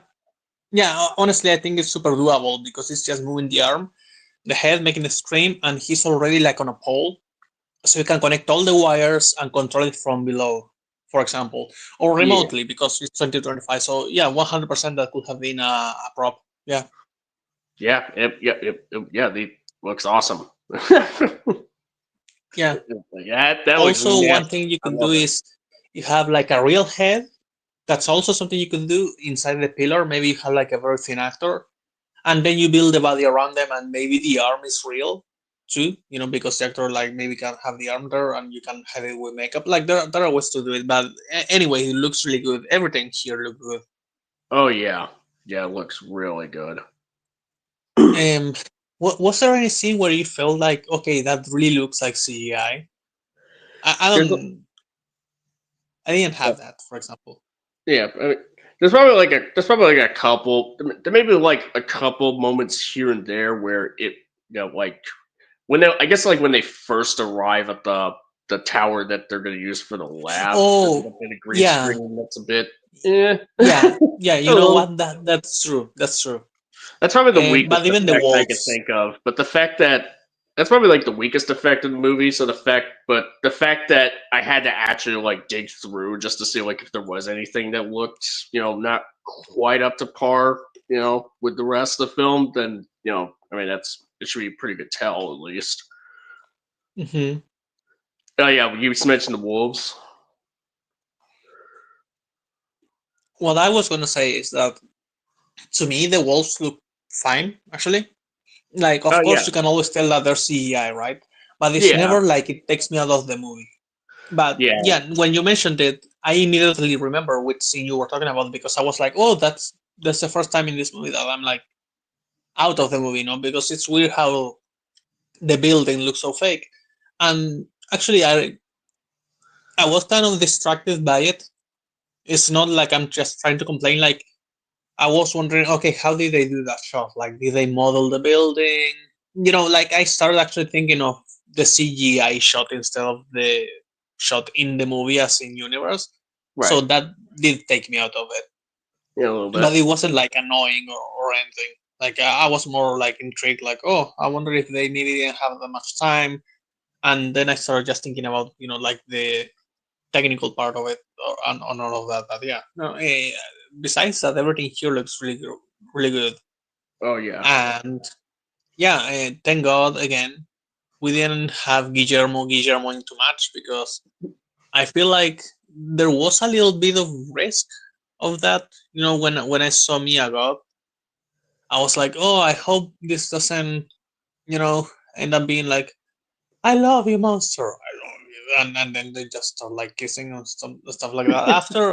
After Shape of Water, I was like very worried about that. But Right. their relationship almost felt like she was, when she saw him again and she ran towards him and she was like, oh, it's you, it's you. I never felt like it was like implying that. I felt like she thought of him more like a child. And Yeah. so when she saw that he was fine, she was like, "Oh, the baby's fine." Basically. Yeah. But Then if that. she mentions love when she's about to die, but I still think that that could be like friendship, like understanding maybe, or like some type of weird non-romantic love. But I also know that a lot of people hear the word love, and because they have no friends, they immediately assume that it's like a sexual thing. Yeah. Sadly, nowadays. Yeah. I mean, like that's it. You know what's? I think one thing I've mentioned is that Mia Goth actually not only plays Elizabeth in the present day, but in the prologue stuff under makeup, she plays Victor Frankenstein's mother. Before that character, dies, essentially. Oh, I didn't know that. Yeah, and then Oh, yeah, and there's a oh, the and implications. Oh no. actually, there's even like a sort of a thing that you could pull from that where it's like con- considering that Mia Goth in as Elizabeth, like she was kind of like she was just being like a loving, caring sort of like very caring about this about the creature's well being. Monster. Yeah, Hmm. yeah, about the monster. And when Victor actually tries to kill the creature but accidentally shoots her instead, and when I pretty much think of that is like that if someone whether this is intentional or not, you could actually see this as like being like Victor just like somehow like intent like almost like he may well just killed his mother essentially because Mia Goth played both of them. Hmm. It's Maybe basically like a cycle, and he became his father in the end. yeah, he became his father. And when Williams said like I've always feared you, right before he died, he's almost like kind of seeing Victor what Victor saw in saw their father as essentially. Yeah. It's just that the tragedy is like William never even had that kind of relationship, didn't have a relationship with their father the way Victor did. And I would say that the biggest tragedy is he never had a relationship with his mom either. Yeah, well, no, she died giving birth to him. Exactly. So Exactly. That's what I mean. So it's like he only had Victor, and he only remembered the good of his dad. So he just lived for Victor his whole life until he died, basically. yeah, yeah, it's yeah. This movie is so good. Oh yes, yes it is. I wish I had watched it in cinemas. Like holy shit! Like I know, like why so limited? the theatrical release strategy for this thing was balls. Like why how do you like how did you fuck it No, up? Like no, this no, is but too I mean, good. like I kind of regret the fact that I had the chance to do it, and I didn't. Um, like, I don't know. I'm just thinking to myself, maybe if I had gone sooner to the cinema, I could have watched both movies. You know, or maybe if I had like gone the next day, I could have done it. Yeah, I But mean, like, I yeah, mean, when it came out of Netflix on the 7th, I pretty much like just got, like as soon as I woke up, like in the morning, I was just like, all right, it's like, well, time to start. yeah, Yep, here we go. Let's do it. But yeah, I definitely would have seen this in the theater if it was even playing near where I'm living. So like that would just like that would have been nice. But oh well.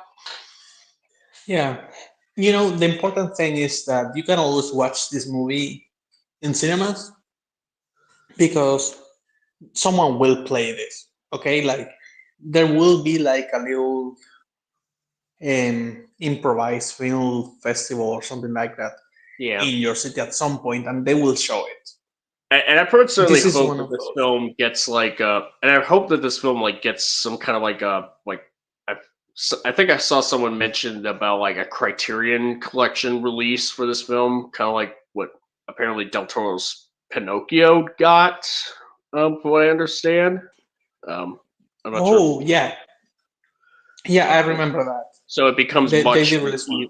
yeah, so that they can make so that this film would be much more easily accessible for everybody, anybody who wants to watch it. Yeah, Um, talking about Netflix and cinemas, like I think this is the best movie Netflix has made when it comes to like horror, right? I mean, the whole I wouldn't really call this movie horror in the sense. no, it's definitely it's a gothic.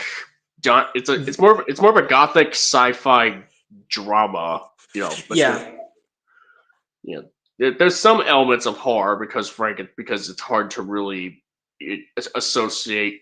It's really hard to not associate to separate. Frankenstein. Yeah, Yeah, exactly. separate His origin Frankenstein is from the horror already like genre essentially, yeah, uh, but yeah, it's definitely more.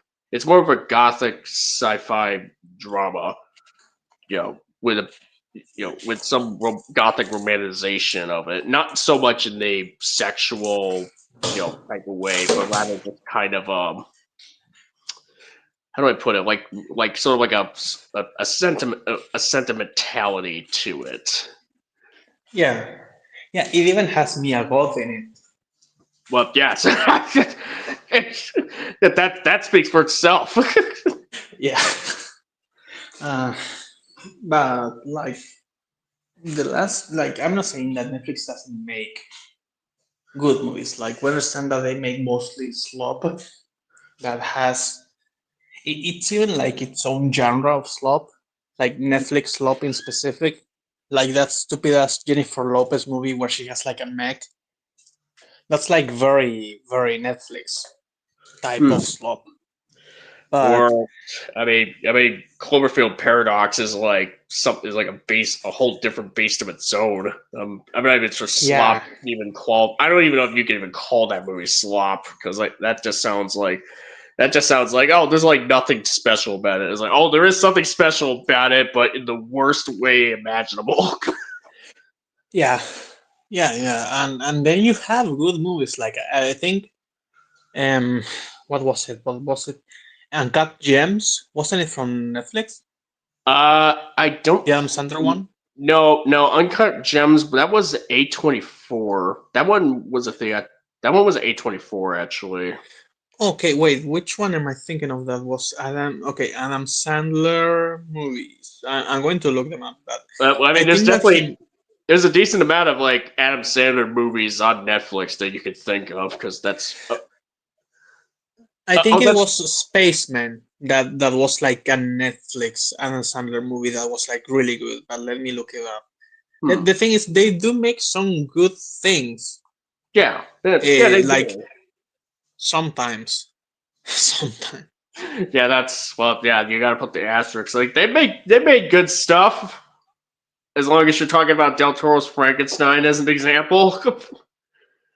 Yeah, But Yeah, it's definitely like a very when they get it right, it's like really worth it because they have that much budget to make things. yeah, But sadly, that is all financed with the slop. yeah, you got like Rebel Moon, Cloverfield Paradox. What else? Oh yeah. Oh god. Fuck. I keep forgetting the. Oh yeah, the Polygon trilogy. Yeah, that. Well, I mean, granted, it only is released on Netflix for U.S. distribution, but I mean, so they're not tech. I don't know. They aren't technically Netflix movies. Now that I think about it, like they have to like directly come from Netflix. But Little thing where you have Netflix come up and just finance a movie that was already being made. And what they do is, okay, we're going to finance all of the production, but you release it with us. So what you have is you don't earn any money from it, but the movie is done, right? Like you at least made it, and you don't even get to see how well it's doing because they keep all of that shit private to themselves. So if you make a movie with Netflix, basically that's it. Whatever contract you made, you better, for fuck's sake, please check that you have like a window for it to be on Netflix, and then you can maybe like make money off of the physical sales or something like that. Because if you don't do that, they normally just keep the movie for themselves. yeah, Or you have them like commission writers to make the movie for themselves as they wanted it to be made, or contact the creators. But normally a lot of the times, for some of the really good movies, they just come and finance something that was already going to be made by someone. So they just take ownership of it basically, and then they distribute it. um, it's all part of the same deal, like rights and all of that. We pay for the movie, so you distribute it with us only and no one else. And yeah, that's it. So a lot of movies have this thing where it's like, okay, if you have a movie that's released on Netflix, normally it's like something so unique, like The Irishman or Killers of the Flower Moon. I think those were also from Netflix, and they also had like limited releases. I no, think. Killers of the Flower Moon was Apple TV Plus. Okay. So, but basically the same thing, but with a different platform. It was The Irishman that was with Netflix, Yeah, and The it was Irishman's from this. Netflix. Yeah, Okay, so that one basically is like, okay, you have this creator that's established, and you know that he's going to make his thing, right? Maybe not everyone wants to finance this idea of his, so he goes to Netflix, and Netflix says, okay, great, so we do it together. Da, da, da. I mean, But in the most of case, the I mean, times, it's Martin Scorsese, so so I think anybody in the right mind would pretty much be like, yes, yes, can we find, yes, please let us finance you. even with someone that important, there's people that want to change the vision. So sometimes they go to the person that gives them the best deal. Maybe I don't know, HBO or someone else wasn't really willing to finance the whole project, or they wanted to Hmm. make it shorter so it will be easier to finance. We don't really know. I actually would really like to investigate how that was made with Netflix and what was the deal that was made there. But Yeah, yeah, the normal thing is that you already have a vision and they just finance it, and then you're like, out there in the open, and it's like, okay, it's done, but now I don't know if it's doing well or not. So I yeah, hope Guillermo has like a way of like checking how well it's actually performing or something. Like I think people yeah, should uh, pressure Netflix to do that if they're going to finance their projects. yeah, But like yeah, yeah, yeah. I pretty much would. Yeah, I definitely would want this movie to be successful, pretty much, because we need more movies like this. Like we need more movies to yeah, be like good movie yeah. good. And that's the thing, like maybe Guillermo will start doing more and more stuff with Netflix, because sadly his movies have a track record of not being like super good when it comes to the box office, Yeah, that's but people love them still. So he, with Netflix, at least he has a safe deal as long as the movie performs well for them, I'm trying to which see is like if easier. Shape of Water was like how successful the Shape of Water was actually. I oh yeah, let's check that. Yeah. Shape of Water Yeah, if you can pull that up before I do, that'd be earnings. Let's see. So The Shape of Water grossed and 63 million in the United States and Canada, and 131.4 million in other countries, for a total of 195.2 million. and that's against the budget of Okay, let me look because I just went to the numbers.com. It should yeah, be clear. because you gotta like keep in mind like budget plus marketing. Like sometimes people sometimes studios spend a lot of marketing. Some of them sometimes they don't. They don't So spend too so much. here I have it. The production budget is uh, 19,500,000. I think that's how you read it in English. Sorry. Yeah, hold Basically, on. 19 comma 500 comma 000. I don't know how you say that in English. How do you organize those? So Is it's it? like 19.5 million. Yeah. Okay. It says Okay. production budget. Yeah. That's the production budget, and I guess if like we just sort of round the marketing to kind of be like equal to it, um, yeah, Shape of Water did well financially. So Yeah. So basically, it was a cheap movie, yeah, it was a cheap and movie, then and it did not look cheap. That's for yeah, sure. that's because he's a good director. Yeah. So he knows how to make good things. He also knows people that have worked with him that they just keep getting better. Like then he probably I'm sure that he just calls a number.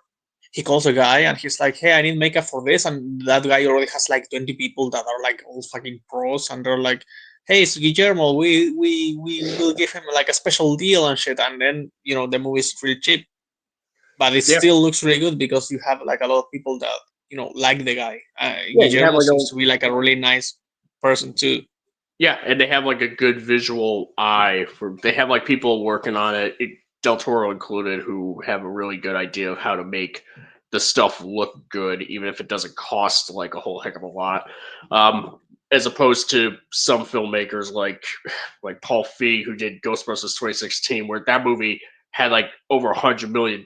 Which why a Ghostbusters movie needed to be over $100 million, I don't know, and that movie lost money, and it looked terrible. On top Yeah, of that, because it's funny. It's like it's the franchise that's famous for having bad CGI effects that are like charming, and then you go and you make them super expensive to make amazing bad CGI effects on purpose. I mean, I don't even know if it's on purpose, but you should make them bad on purpose at this point, just to keep it consistent. I yeah, feel. they just throw Ghostbusters like the CGI for the time would have been considered acceptable for 1984. It's just that nowadays it's just that for today we would there may be some effects that would make you go, ooh, okay, that looks a Yeah, little off. yeah, maybe it's that, because even in like Back to the Future, when you have like the 4D shark ad for Jaws, I think it was Jaws 9 or something like that, or something like I don't know. There's Even only that four looks like Jaws movies, which yeah, like that, for example, looks really bad, right? But uh, yeah, like for Ghostbusters, I feel like the CGI being decent enough, even in its time, it wasn't like really great. I will just rely on that a little bit more, because here's the thing, that movie, Night with the Devil or something like that, Late Night with the Devil, I think oh yeah, that that one one. has CG that's supposed to emulate the CGI that you will have in that time period. of course, really good compared to what you would actually have in that time period, but like visually, it's trying to aim for that. I've I feel like they should try to do something like that, but yeah, no, why so expensive? And wasn't it like the Frozen Empire or something like that? Like it reminded me of GXK. Now you have this freezy villain, and you have the World Empire on the title, and the movie's shit. And those three things are already like the main core definitions of uh, GXK. So it's basically the same thing, but You know what's funny? shittier. Like at least with you know what's funny? Like GXK is like still more talked about than Ghostbusters Frozen Empire. Like I mean, Yeah, I saw Ghostbusters Frozen Empire in the theater, and it just it left like so little of an impression on me. and that's even like for me, like busting makes me feel good, but even I don't really give a shit about that movie. Yeah, like that. Yeah, that was just like it was a sequel to Ghostbusters Afterlife, which I liked a lot actually. Which I mean, it was Yeah, very like there was definitely there was definitely member it, berries in that movie to be it sure. But was going on the right direction for what people told me. Like it was like, okay, there's hope that they will do it right, even yeah, if it's definitely member berries. But yeah, yeah, yeah, millennial writing, hell yeah, yeah. yeah. I mean, like even that, like even for as much as mid as the kids would say Frozen Empire was at best, it's still better than 2016. Like you can't do any like as all I can say is like, is it better than 2016? Yes. Okay. Okay. Then your movie should be relatively fine. I don't have too much. I'm not gonna worry too much. Like Uh, it almost feels, and this will sound like something the fucking critical drinker will say, but it almost feels like they're grooming us. They give us one trash, like really, really, really, really trash movie that no one can defend. So for Ghostbusters, they give you that one feminist like bullshit, which is feminist bullshit, like for real. It's not even grifting. It's just what it is. And then for Predator, they give you the Predator, which is just like trash on a stick. And then for Alien, they give you like, oh wait, actually I mean, a lot of people hate Covenant, but that one's more divisive. It's not like it's hated. So I guess for Alien we don't really have that. But yeah, no, it's like every franchise in the last so many years has gotten this piece of trash. Even Terminator had Genesis, well, and so then when well, then that was followed up by Dark Fate, which honestly I would argue Dark Fate is even more insulting. real, I mean, I would, maybe it's insulting to some people, but I don't think it's half as bad as Genesis. Oh no, yeah, And that's the thing, and that's the bait, right? Because they starve you, and then they throw bait that's like not even good quality, and that's how they get you. But lately, thank God, with some franchises, it's not really working. Like Dark Fate still lost money, right? I think it it still failed, lost money. Yeah, definitely. that's for Thank sure. God. Yeah. Like I don't think it's that bad, to be I think fair. in the case But of it comes from Genesis. I think in the case of something like Ghostbusters or Predator to a lesser extent, but especially in the case of Ghostbusters, like they kind of they pretty much thought that they would get away with doing a Ghostbusters reboot with all women because that was like what was hot these days, what have you, appealing to That's what hip with the kids. Hell yeah! Said yeah, some old bastard in a suit. Yeah. yeah, they Fuck. wanted to appeal. They thought they wanted to like appeal to certain audiences, really, like yeah, as opposed to just like focusing on making like a good Ghostbusters movie. Yeah, Yeah. but then but then obviously it completely backfired. Not to mention like the marketing alone, where people hack like the people that certain groups of people that you to win over, like just be like, oh, those greasy men living in their mom's basements, they're not gonna Oh go my see it. god, yeah, you're right. I forgot that. And That then was actually, yeah, and Dark Fate also had the director say that this movie is not for like sexist males or yeah, something like so that. And then the yeah, movie itself is not even like that. it's just like a normal fucking movie, but because of the director talking shit, yeah, I forgot that so many people were trying to do that in their in the fucking in marketing. the case of Ghostbusters, in the case of Ghostbusters, it did exactly. It did. Ghostbusters 2016 was that. Yeah, It yeah, was no, that. it was. It was Yeah, actively like attacking. It actively was just like, yeah, look at you, man. You're full of shit. You're either stupid or you don't, or you are just incels that want to take over the world using ghosts, like yeah. or destroy the world. Like Well, okay, so first of all, if I was an incel, I wouldn't want to use the world. I wouldn't want to use ghost to control the world. I would want a ghost girlfriend. Okay, so first of all, you don't even understand the incels, fucking you losers. don't even understand it. Yeah, yeah, dude, like that would be so fucking cool. Like you come home and your girlfriend is like caged to this property, she cannot leave. Yeah. Oh, you She's know what? just like attached to it. Well, actually, the villain isn't technically. Well, actually, to be fair, the villain's not technically an incel. He's just like a weirdo that nobody likes, and so because he acts like a weirdo that no one would like. So, but I'm just saying like that, like people online would say that he's like an incel. Yeah, yeah, no, definitely. Yeah.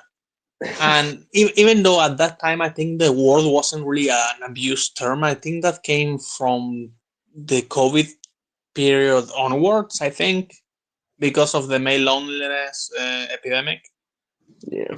So that was like from 19 onwards. So this was a couple of years sooner. But yeah, even if there was not like a term for it, people were already like, you know, creating like this imaginary enemy for feminism to defeat and all of Yeah, that. they do. So Yeah, yeah. it's not to say like that there aren't. It's not to say that there wasn't anybody out there saying like, oh, this movie's gonna suck because there's women in it. It's but rather it's like a very that's like a group that you shouldn't even like that doesn't even need attention really. Like if you Yeah, just yeah, because those especially if you want people to make a wouldn't.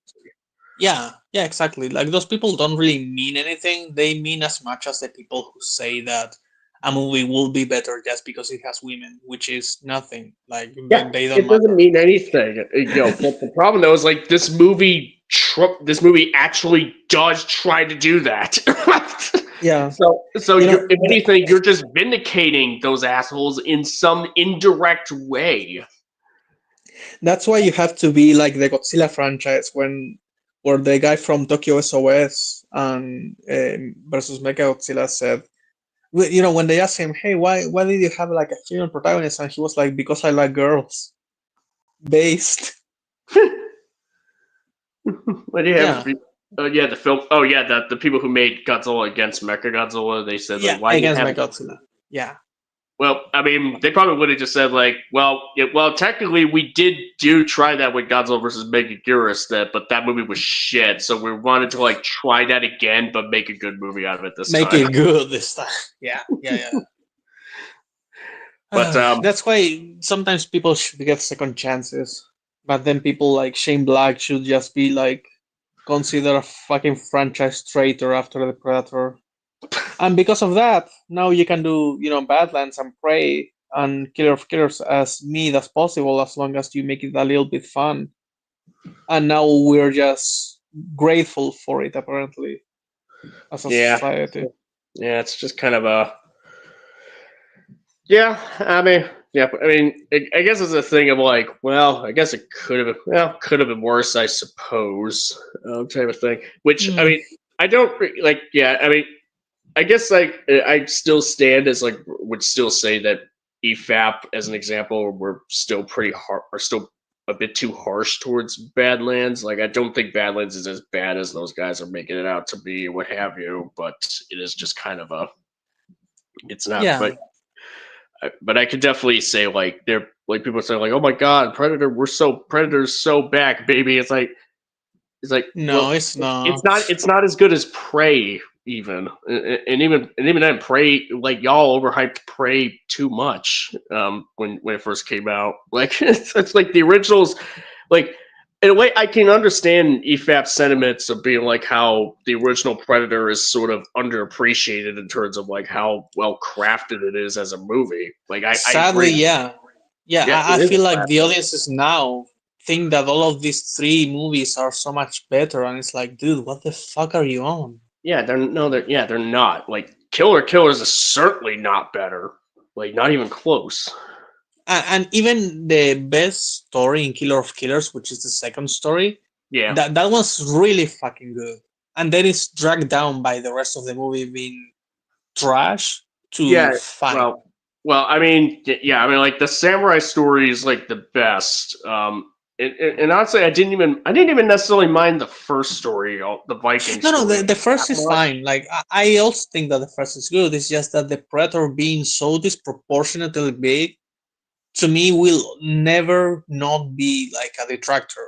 You know, Yeah, because yeah, yeah. It's just these stories are kind of brought down because like what came up, what comes after them is just like okay, like the third story just seems totally out of place by comparison to the first two, and yeah, the wraparound, terrible. which Like is and the wraparound that's supposed to tie all three of them together is just horrible. is lame.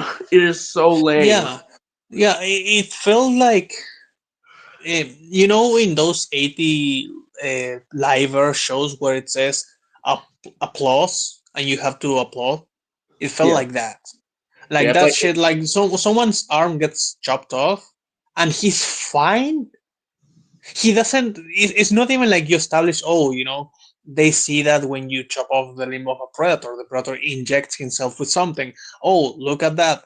We escaped and I'm going to bleed out. We're in the ship. Oh, what's that? That's the thing that the predators used to heal. It was so easy. You can, but then you could argue like, how is that going to work on a human as well? And that would yeah, be valid. Even then, even if you had like the healing thing from the predators and the guy injected it into his arm, it still wouldn't really make much sense that it's better than nothing, and they did nothing. I literally just made up an excuse that serves more as a solution to a problem, and I literally thought about it right here, right now, and they couldn't even do that. yeah.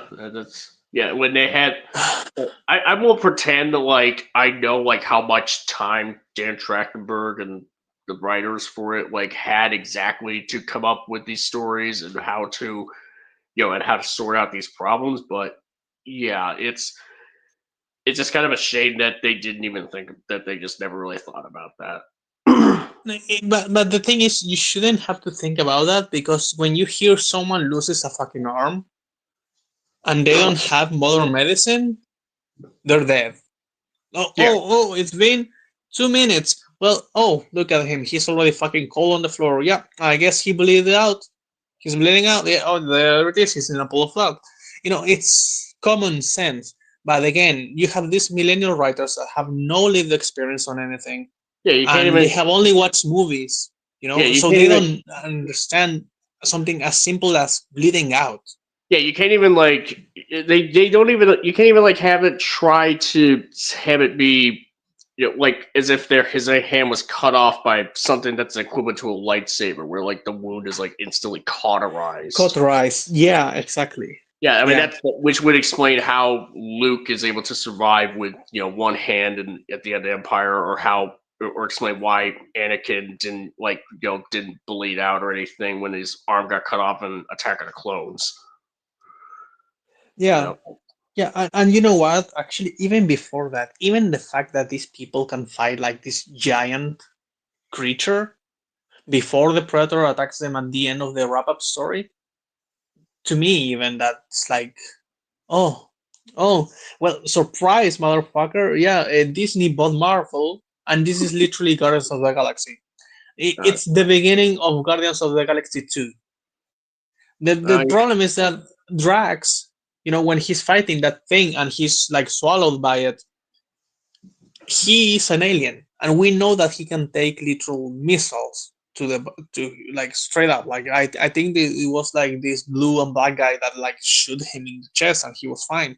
So these are superheroes, and meanwhile you have this ninja and this Viking, and they're fighting this thing fine. And also the stupid ass humor of what was his name, Daniel or something like that. the American.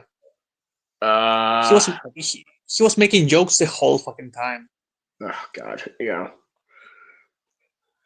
Yeah, yeah, it's so Disneyfied. It's so over, and all of these kids saying, "Oh, it's Predator is back." It's like you don't even appreciate the first movie, so how can you say it's back? yeah, exactly. Like, how do you even? Yeah, like, Dude, we sound like boomers, but I just want to clarify right now. I'm 26. For anyone watching, I'm basically like as old as you get in Gen Z.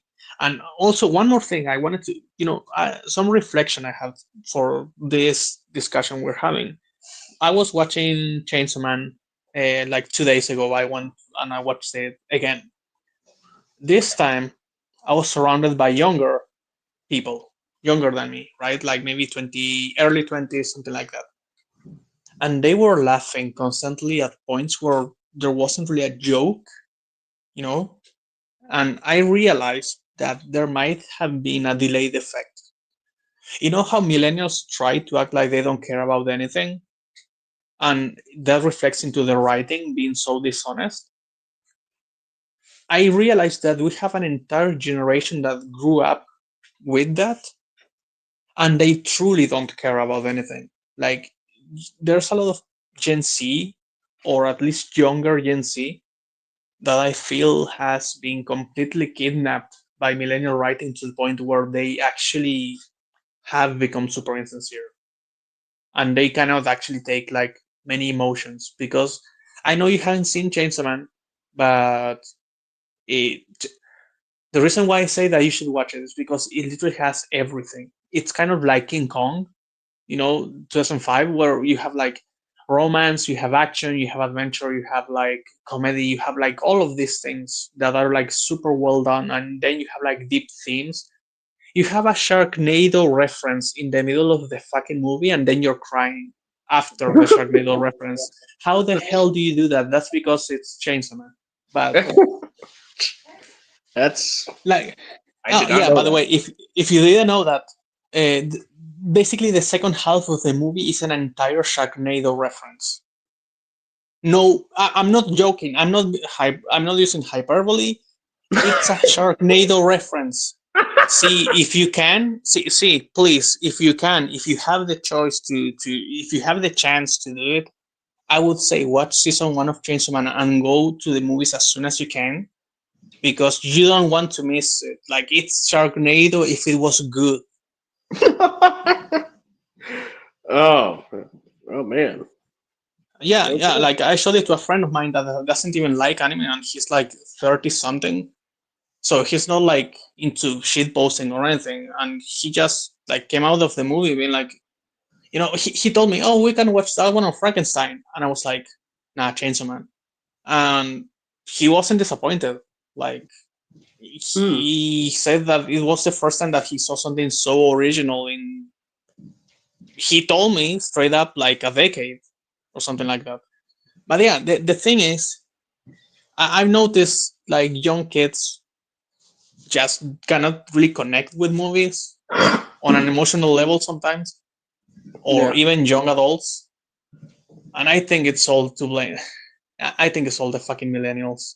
And I feel like if I can have something in common with boomers, is that I don't like them. I don't like millennials anymore. And I'm sorry because I know that you kind of technically fit into that category. But I mean, the ones that are actually creating, the ones that are actually writing for these big franchises. Like, I don't even know how they get there in the first place. It's like someone makes a bad movie, the franchise dies, and once it dies, you have like sharks, right? You have like these cockroaches trying to eat the corpse and get a piece of it. And that's when you get all of these writers that are doing like Genesis and like Romulus and like Ghostbusters, right? Trying to get this nostalgia bait going on because they cannot actually make something out of their own. They're just like vultures. Yeah, I guess like with the case of, I guess like with the case of Romulus, you pretty much had like people who are you can technically consider them like fans of the Alien franchise. They just kind of like the thing is, like, they just like love it so much that they just can't help but just be like, yep, it's like, hey, let's put this in They here. can't commit to their own original ideas. It's like they love the franchise more than they love themselves. Yeah, they kind of like, yeah, if that's that. I mean, yeah. Yeah. I guess maybe it's because like I actually do like Romulus still. It's just that I could definitely see the warts. The warts are pretty noticeable. They're Yeah. it's And again, the only reason why I criticize it so much, I've said this before, but I just really need to emphasize it, is Romulus had such a unique opportunity to do something that not every single movie can do all the time, which is you can present this situation in the future, right? These kids have these deadbeat jobs and they will be enslaved just like their parents until they die for nothing, right? Like they don't get any freedom. They have to live like slaves. yeah. That's something that a lot of people feel is their life. They have to live like minimum wage. If they get sick, they're fucked. Because, for example, at least you guys in the US, you're fucked. If you get sick, you're basically going into debt for a really long time unless you have like luck. It's literal luck with the insurance company, because the insurance company can easily say, actually, we don't cover that. So you're fucked, right? So it's something that can happen to people in the US, for example, with medicine. And it's implied that, Rain's parents died from contamination from the mines. And it's also something that can happen to people all over the world at the same time, like in Argentina, in Portugal, in Estonia, wherever, because you cannot buy a fucking house. And if you can buy a house, you're going to you're going to burn money away forever paying for rent, right? And everything's fucked because people from other countries are buying properties into your country, and so now you cannot buy anything, right? So this lack of hope is something that's so current more than ever, and Romulus had like a perfect opportunity to get into that, right? But from like this futuristic perspective, they could have connected with the audience in a way that people connected to the characters in the 70s. And then in the 80s, after Vietnam, you could say, it also has that. And then Alien 3 lost it. Alien 4, like, completely just said, fuck it. And then we never got that ever again. But now you had that chance, and they just kind of, like, abandoned it after the first 10 to 15 minutes. That's what annoys me about what Fede did, because he had, like, this great idea, he had everything, and then he just let it slip because he wanted to be a fanboy. And Yeah. that's also why so many people connect to Chainsaw Man too, because that also talks about class and being a poor ass broken motherfucker. Literally. So yeah, it's just like you have so many chances to connect to a modern audience, and it's like it doesn't matter if it's a boomer or like a millennial, they just don't. They don't know how. They don't. People stop living Yeah. a long time ago. They just work. Yeah, I guess that's just kind of begs the question, like did I'm trying to recall like if Mahler's like Romulus video like even so much as like addressed it, like, man, you could have done this instead of blah blah blah. No, he didn't do anything. Mueller didn't say anything of value in his whole video. That Nothing. which is shocking, which is kind of, I mean, which is shocking. Like the most that we probably agreed with was like how, wow, that's insanely lucky that that big chap was found in the records of the Stroma was found just like that all these Yeah. years. Like that's probably the most notable thing that we could point to. That, and the fact that they just kind of they use the iconic line. But other than that, uh, like the way they did. But other than that, it's like, even then, it's like, I wouldn't advise using the "get away from her, you bitch" line, because of the whole, because like, well, yeah, that's the iconic line, but like like I can even at least understand like Cinemas's point of like how like the fact that there was like they did set that up somewhat in Yeah. dialogue earlier in the film, like it's like there's something there. There's a foundation, like for a not so great idea to happen. But And you know what? you try. Cianemos actually made an even better point, because when you listen to that point, you realize, oh wait, so someone said that line earlier in the movie actually, and I didn't even notice because it felt natural. Like Bjork said the line, right? Yeah, yeah. The guy when he was being aggressive to Andy. Yeah, asshole number 4B said the line, and no one was like, oh, he said the Ripley line, because it felt organic, and he, in that moment, was acting really well, so you don't really notice. Yeah, and then Andy just sort of recalled that Yeah. line and used it at the end. And I don't want to be like, no. If I don't like it, there's no excuse. It's unexcusable. Whatever you say, you're excusing the movie. You suck. I don't want to be like that. So like, I think that what she's saying, like, it shouldn't be ignored. At the same time, though, I do have to say that I think that it's clear that they just wanted the line in, and they worked backwards to justify it later on. Yeah, well, yeah, that's kind of the thing. It's like, how do we get this line in here, but not make it like so obvious that he pulled it out of his ass? It's like, let's just kind of, like have like a character like say something similar to that before, and he sort of like picks up on it, and enough time passes. And not only that, he also says bitch once before he says the line. So Oh yeah, again, there is a 3-point structure. Basically, he says bitch for the first time. Andy is like, that's weird, I don't know why he's calling me that. But it's not like aggressive. It's like, that's how it's done, bitch. He's like happy the first time he says that to Andy, I think, or he's like playful. He's still kind of like an asshole, but he's not like aggressive. The second time he's aggressive, and it redefines the line for him. And the third time he repeats it. But I will say, why the fuck did he repeat it? Does he feel like some connection to the asshole that was mistreating him? like What was the process in like Andy's maybe brain for him to maybe feel he like he probably needed? maybe he like Yeah. connected to the word bitch just being like as like some May- as like just Maybe something. like I get how you felt kind of thing. Maybe because he was trying to hurt the girl he cared about, Yeah, and now an alien is trying to do that. So maybe he's like, saying the same line, reflecting. Okay, so Bjorn was justified at that point to be aggressive. Maybe, but that's like a lot of a stretch.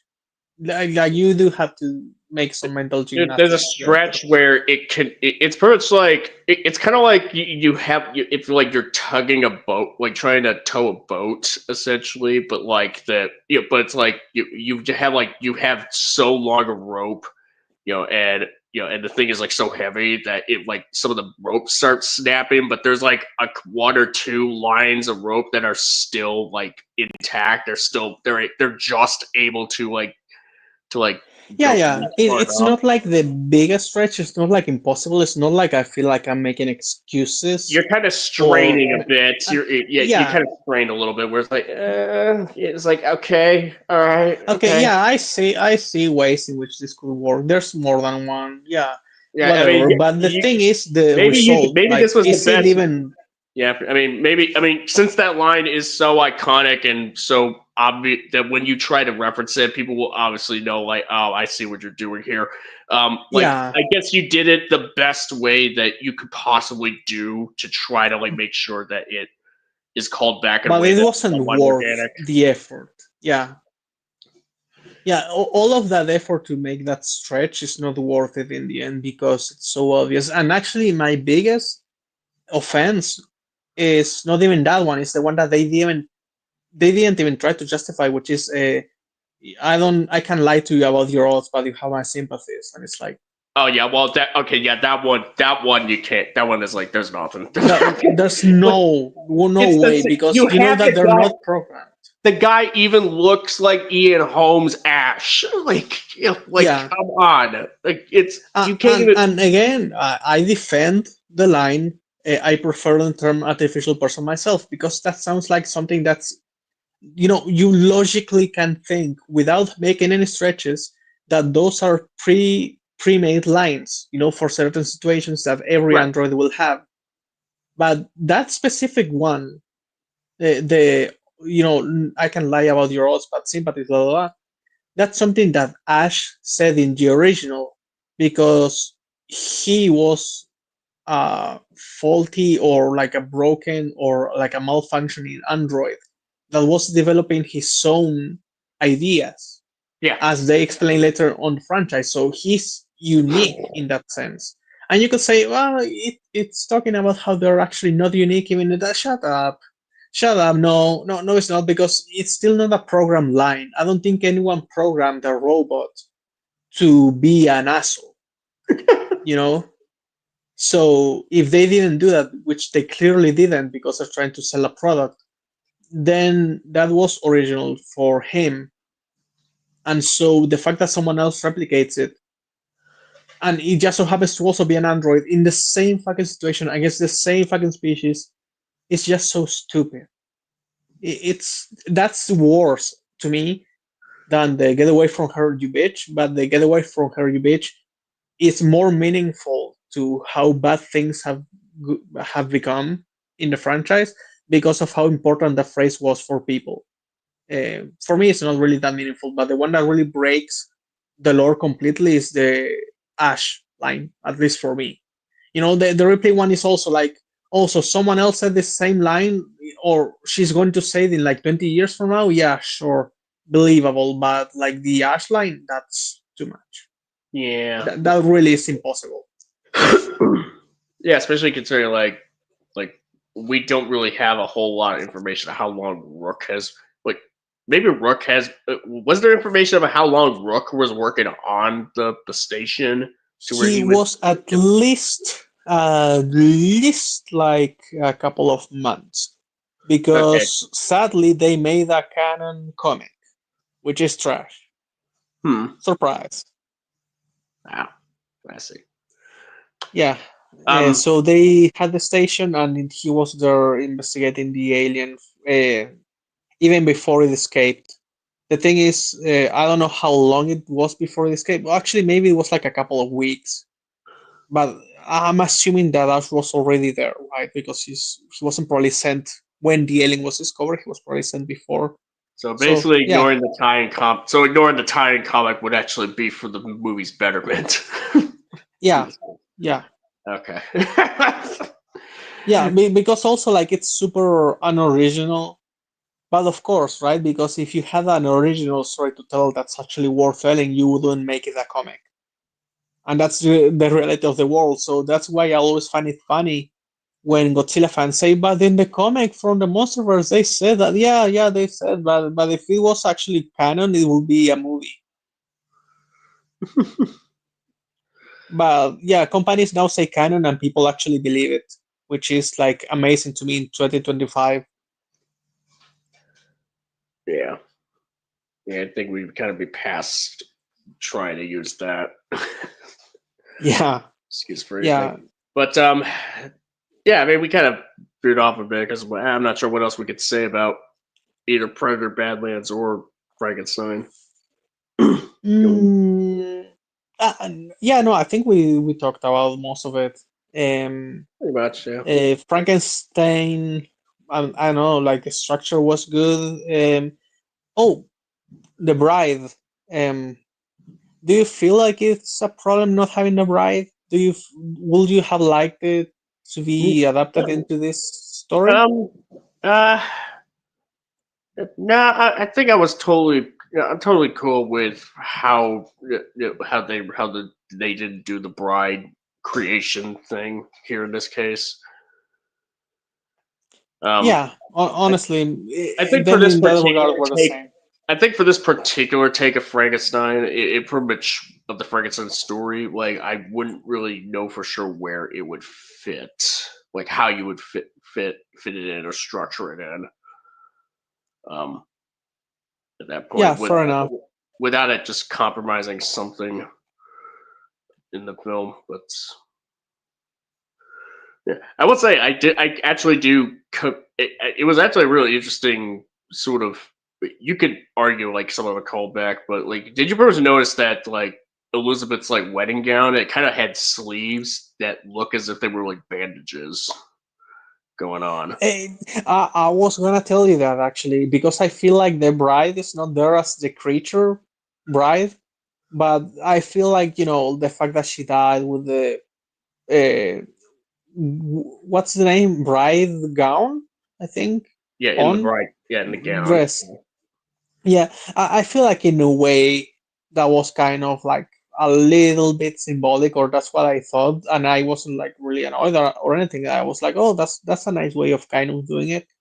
Um, instead of having the bride be this potential thing that he could have had to not feel alone, he actually found someone that kind of like understood him as well. It wasn't like a blind person this time or anything. But then Victor But yeah, no, accidentally just she's took dead that away from him in an effort to kill again. him.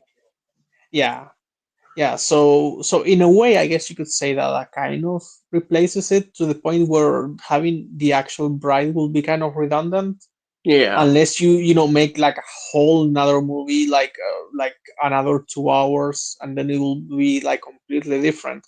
Well, So I yeah, mean, I also think that maybe not necessarily a whole 2 hour, whole another 2 hour movie, but it would probably. I wonder, like, if that would just kind of like affect the pacing as it stands uh, with the way this yeah, film is structured.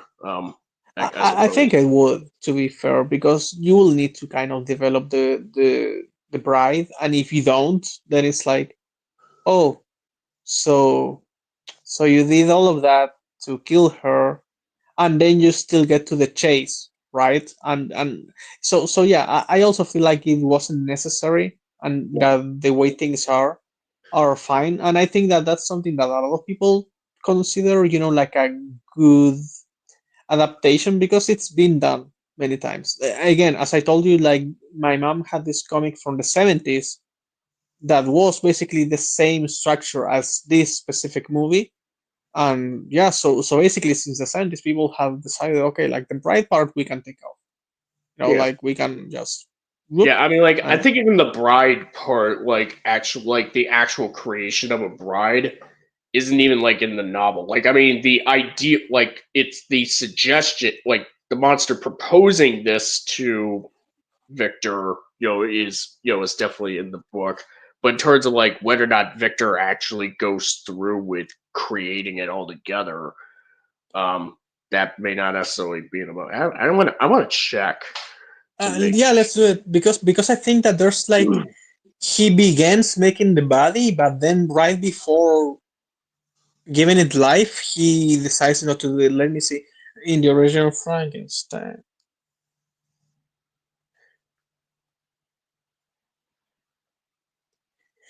Frankenstein, okay, so there is a bride in Mary Shelley's 1818 novel. Okay, let Okay. me check which is better. Oh, okay. Here we go. All right. For what I'm seeing, it says the bride's not a fully developed character in the novel. She is created by Bride of Frankenstein, but is destroyed before being brought to life. Yeah, yeah, okay, yeah. So that's what I remember. Yeah, right before he's about to like pull the plug to do the electric thing and bring her back. That's where he decides, no, two monsters is too dangerous, right? Yeah, It's too much for the world, yeah. and So that's the basically, difference between Victor. Frankenstein 2025 doesn't. In that instance, he doesn't even get that far. He's all like, "No, I know what you're planning on. No, I know what you want to do. I'm not doing it." Yeah, Uh, and the thing is, if you think about it, they probably will have like a normal baby, you know, like it wouldn't be like inhuman. Their yeah. bodies are, but their Oh, sorry if I cut you off. Oh,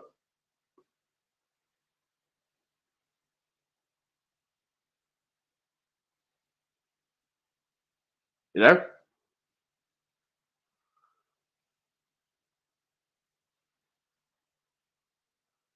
Yeah, let me Oh, sorry. Loud? Did you kind of cut out there? Oh, and can you hear me well now? Oh, Is it a yeah, I little can bit? hear.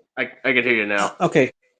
So what I was saying is that that's one of the things that kind of bother me of this Victor being such a piece of trash, because I feel like it's actually understandable that he feels kind of afraid of making a new creature, Yeah, like what will happen, and maybe they can reproduce, and maybe they will also like the kids will also like be kind of like this creature in a way, right? yeah. It's all just kind of a So matter of perspective, and in this case, where it's like, yeah, where he doesn't, where for in hit, like he doesn't know, any. He's not certain of whether or not that would actually happen, but he knows like he fucked up like once already. He believes he fucked up royally once. Like he doesn't want to like run the risk of doing some of further expanding on yeah, this.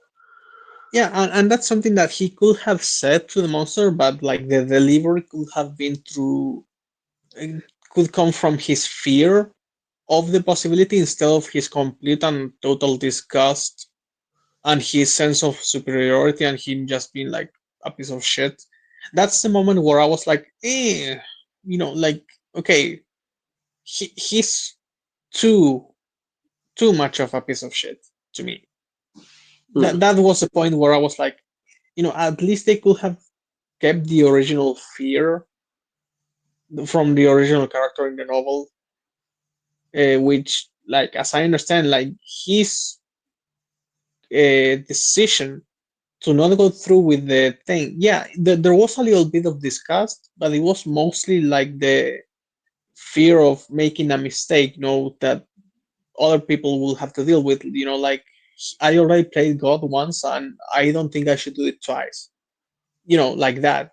It wasn't like a regret coming from hate. It was a regret coming from just like pure, unadulterated regret of what he had done before. Yeah. Oh yeah, and besides that, okay, so we both don't really feel like it was necessary to add the right, so we're fine with that change being made. Um, I still don't think that it affects the story in any way, at No. least not that part of a change. So I think it's fine that they did it. And besides that, um, I mean, do you have anything else to say, or maybe that you want to ask or something? Because if not, then yeah, I don't really have much else to say. I will Hmm. need to watch this movie a couple more times, like with every single thing. You always need to give it some time. But for now, I just liked everything except the things that I said that I specifically didn't like. Right. Um. No, I can't really think. No, I can't really think of anything right now. And yeah, I guess I don't really need to mention much more about Predator Badlands at this point than hasn't already been said because you haven't even watched it. You refuse to watch it, or at least for now. Um, I'm even thinking that I might, for first time, watch it with like this filmed in the cinema quality, like potato quality, yeah. because I really don't care. Like I might actually even do that. I don't even care about the cinematography or anything. It's just like Predator is dead to me as a franchise, so I will just watch it like in the shittiest quality just to know the story, and that's kind of it. And I'm thinking, I might want to make my own video talking about Elin Romulus and Badlands, so I might as well do those two together, right? But that's kind of it.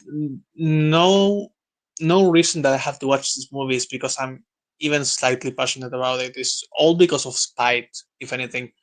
I want to see if the critical drinker is grifting, which I'm sure he is. I want to see if all of these are people are just grifting as always, and just call them out on their bullshit because of what they did with Romulus, specifically Mueller, right? So that's again all out of spite. I don't care about this franchise because of genuine passion anymore, which fucking sucks. Yeah, yeah, that's fair.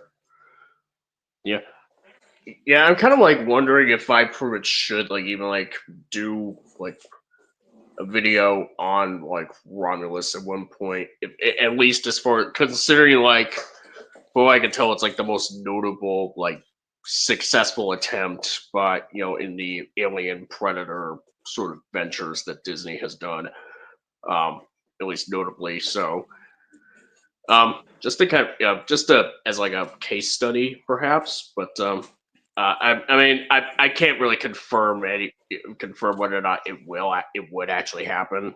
But maybe Yeah. maybe later. Yeah. But Same.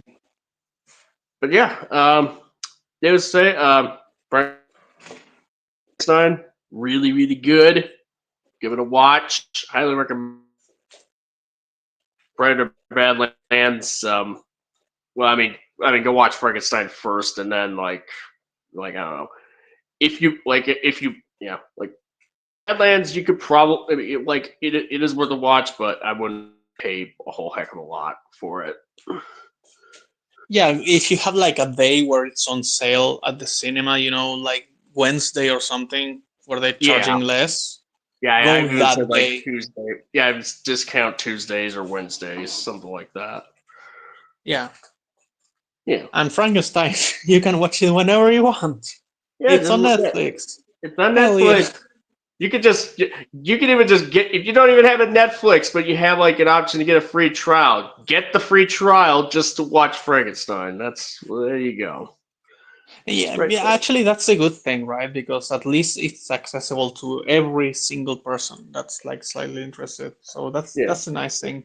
Yeah. I sure hope it gets a home media release, sooner than later. Yeah.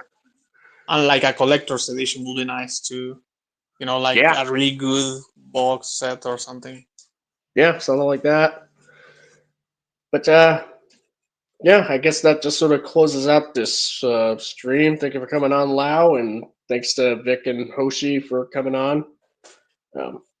I'm sure that there will be other opportunities to discuss where we could potentially respond to videos about this movie that may be off base, I suppose. But that just depends on what comes up in the fields. Yeah. All I'm gonna say is I'm praying for a Wolfman remake to be this good. I know it's not a novel, which it's against it, right? Because novels that are like really old and have been established have been explored in so many ways.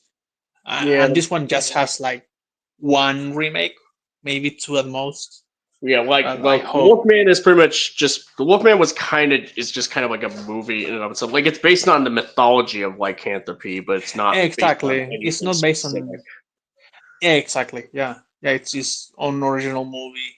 Yeah, you got like the 2010 remake, which I do recommend.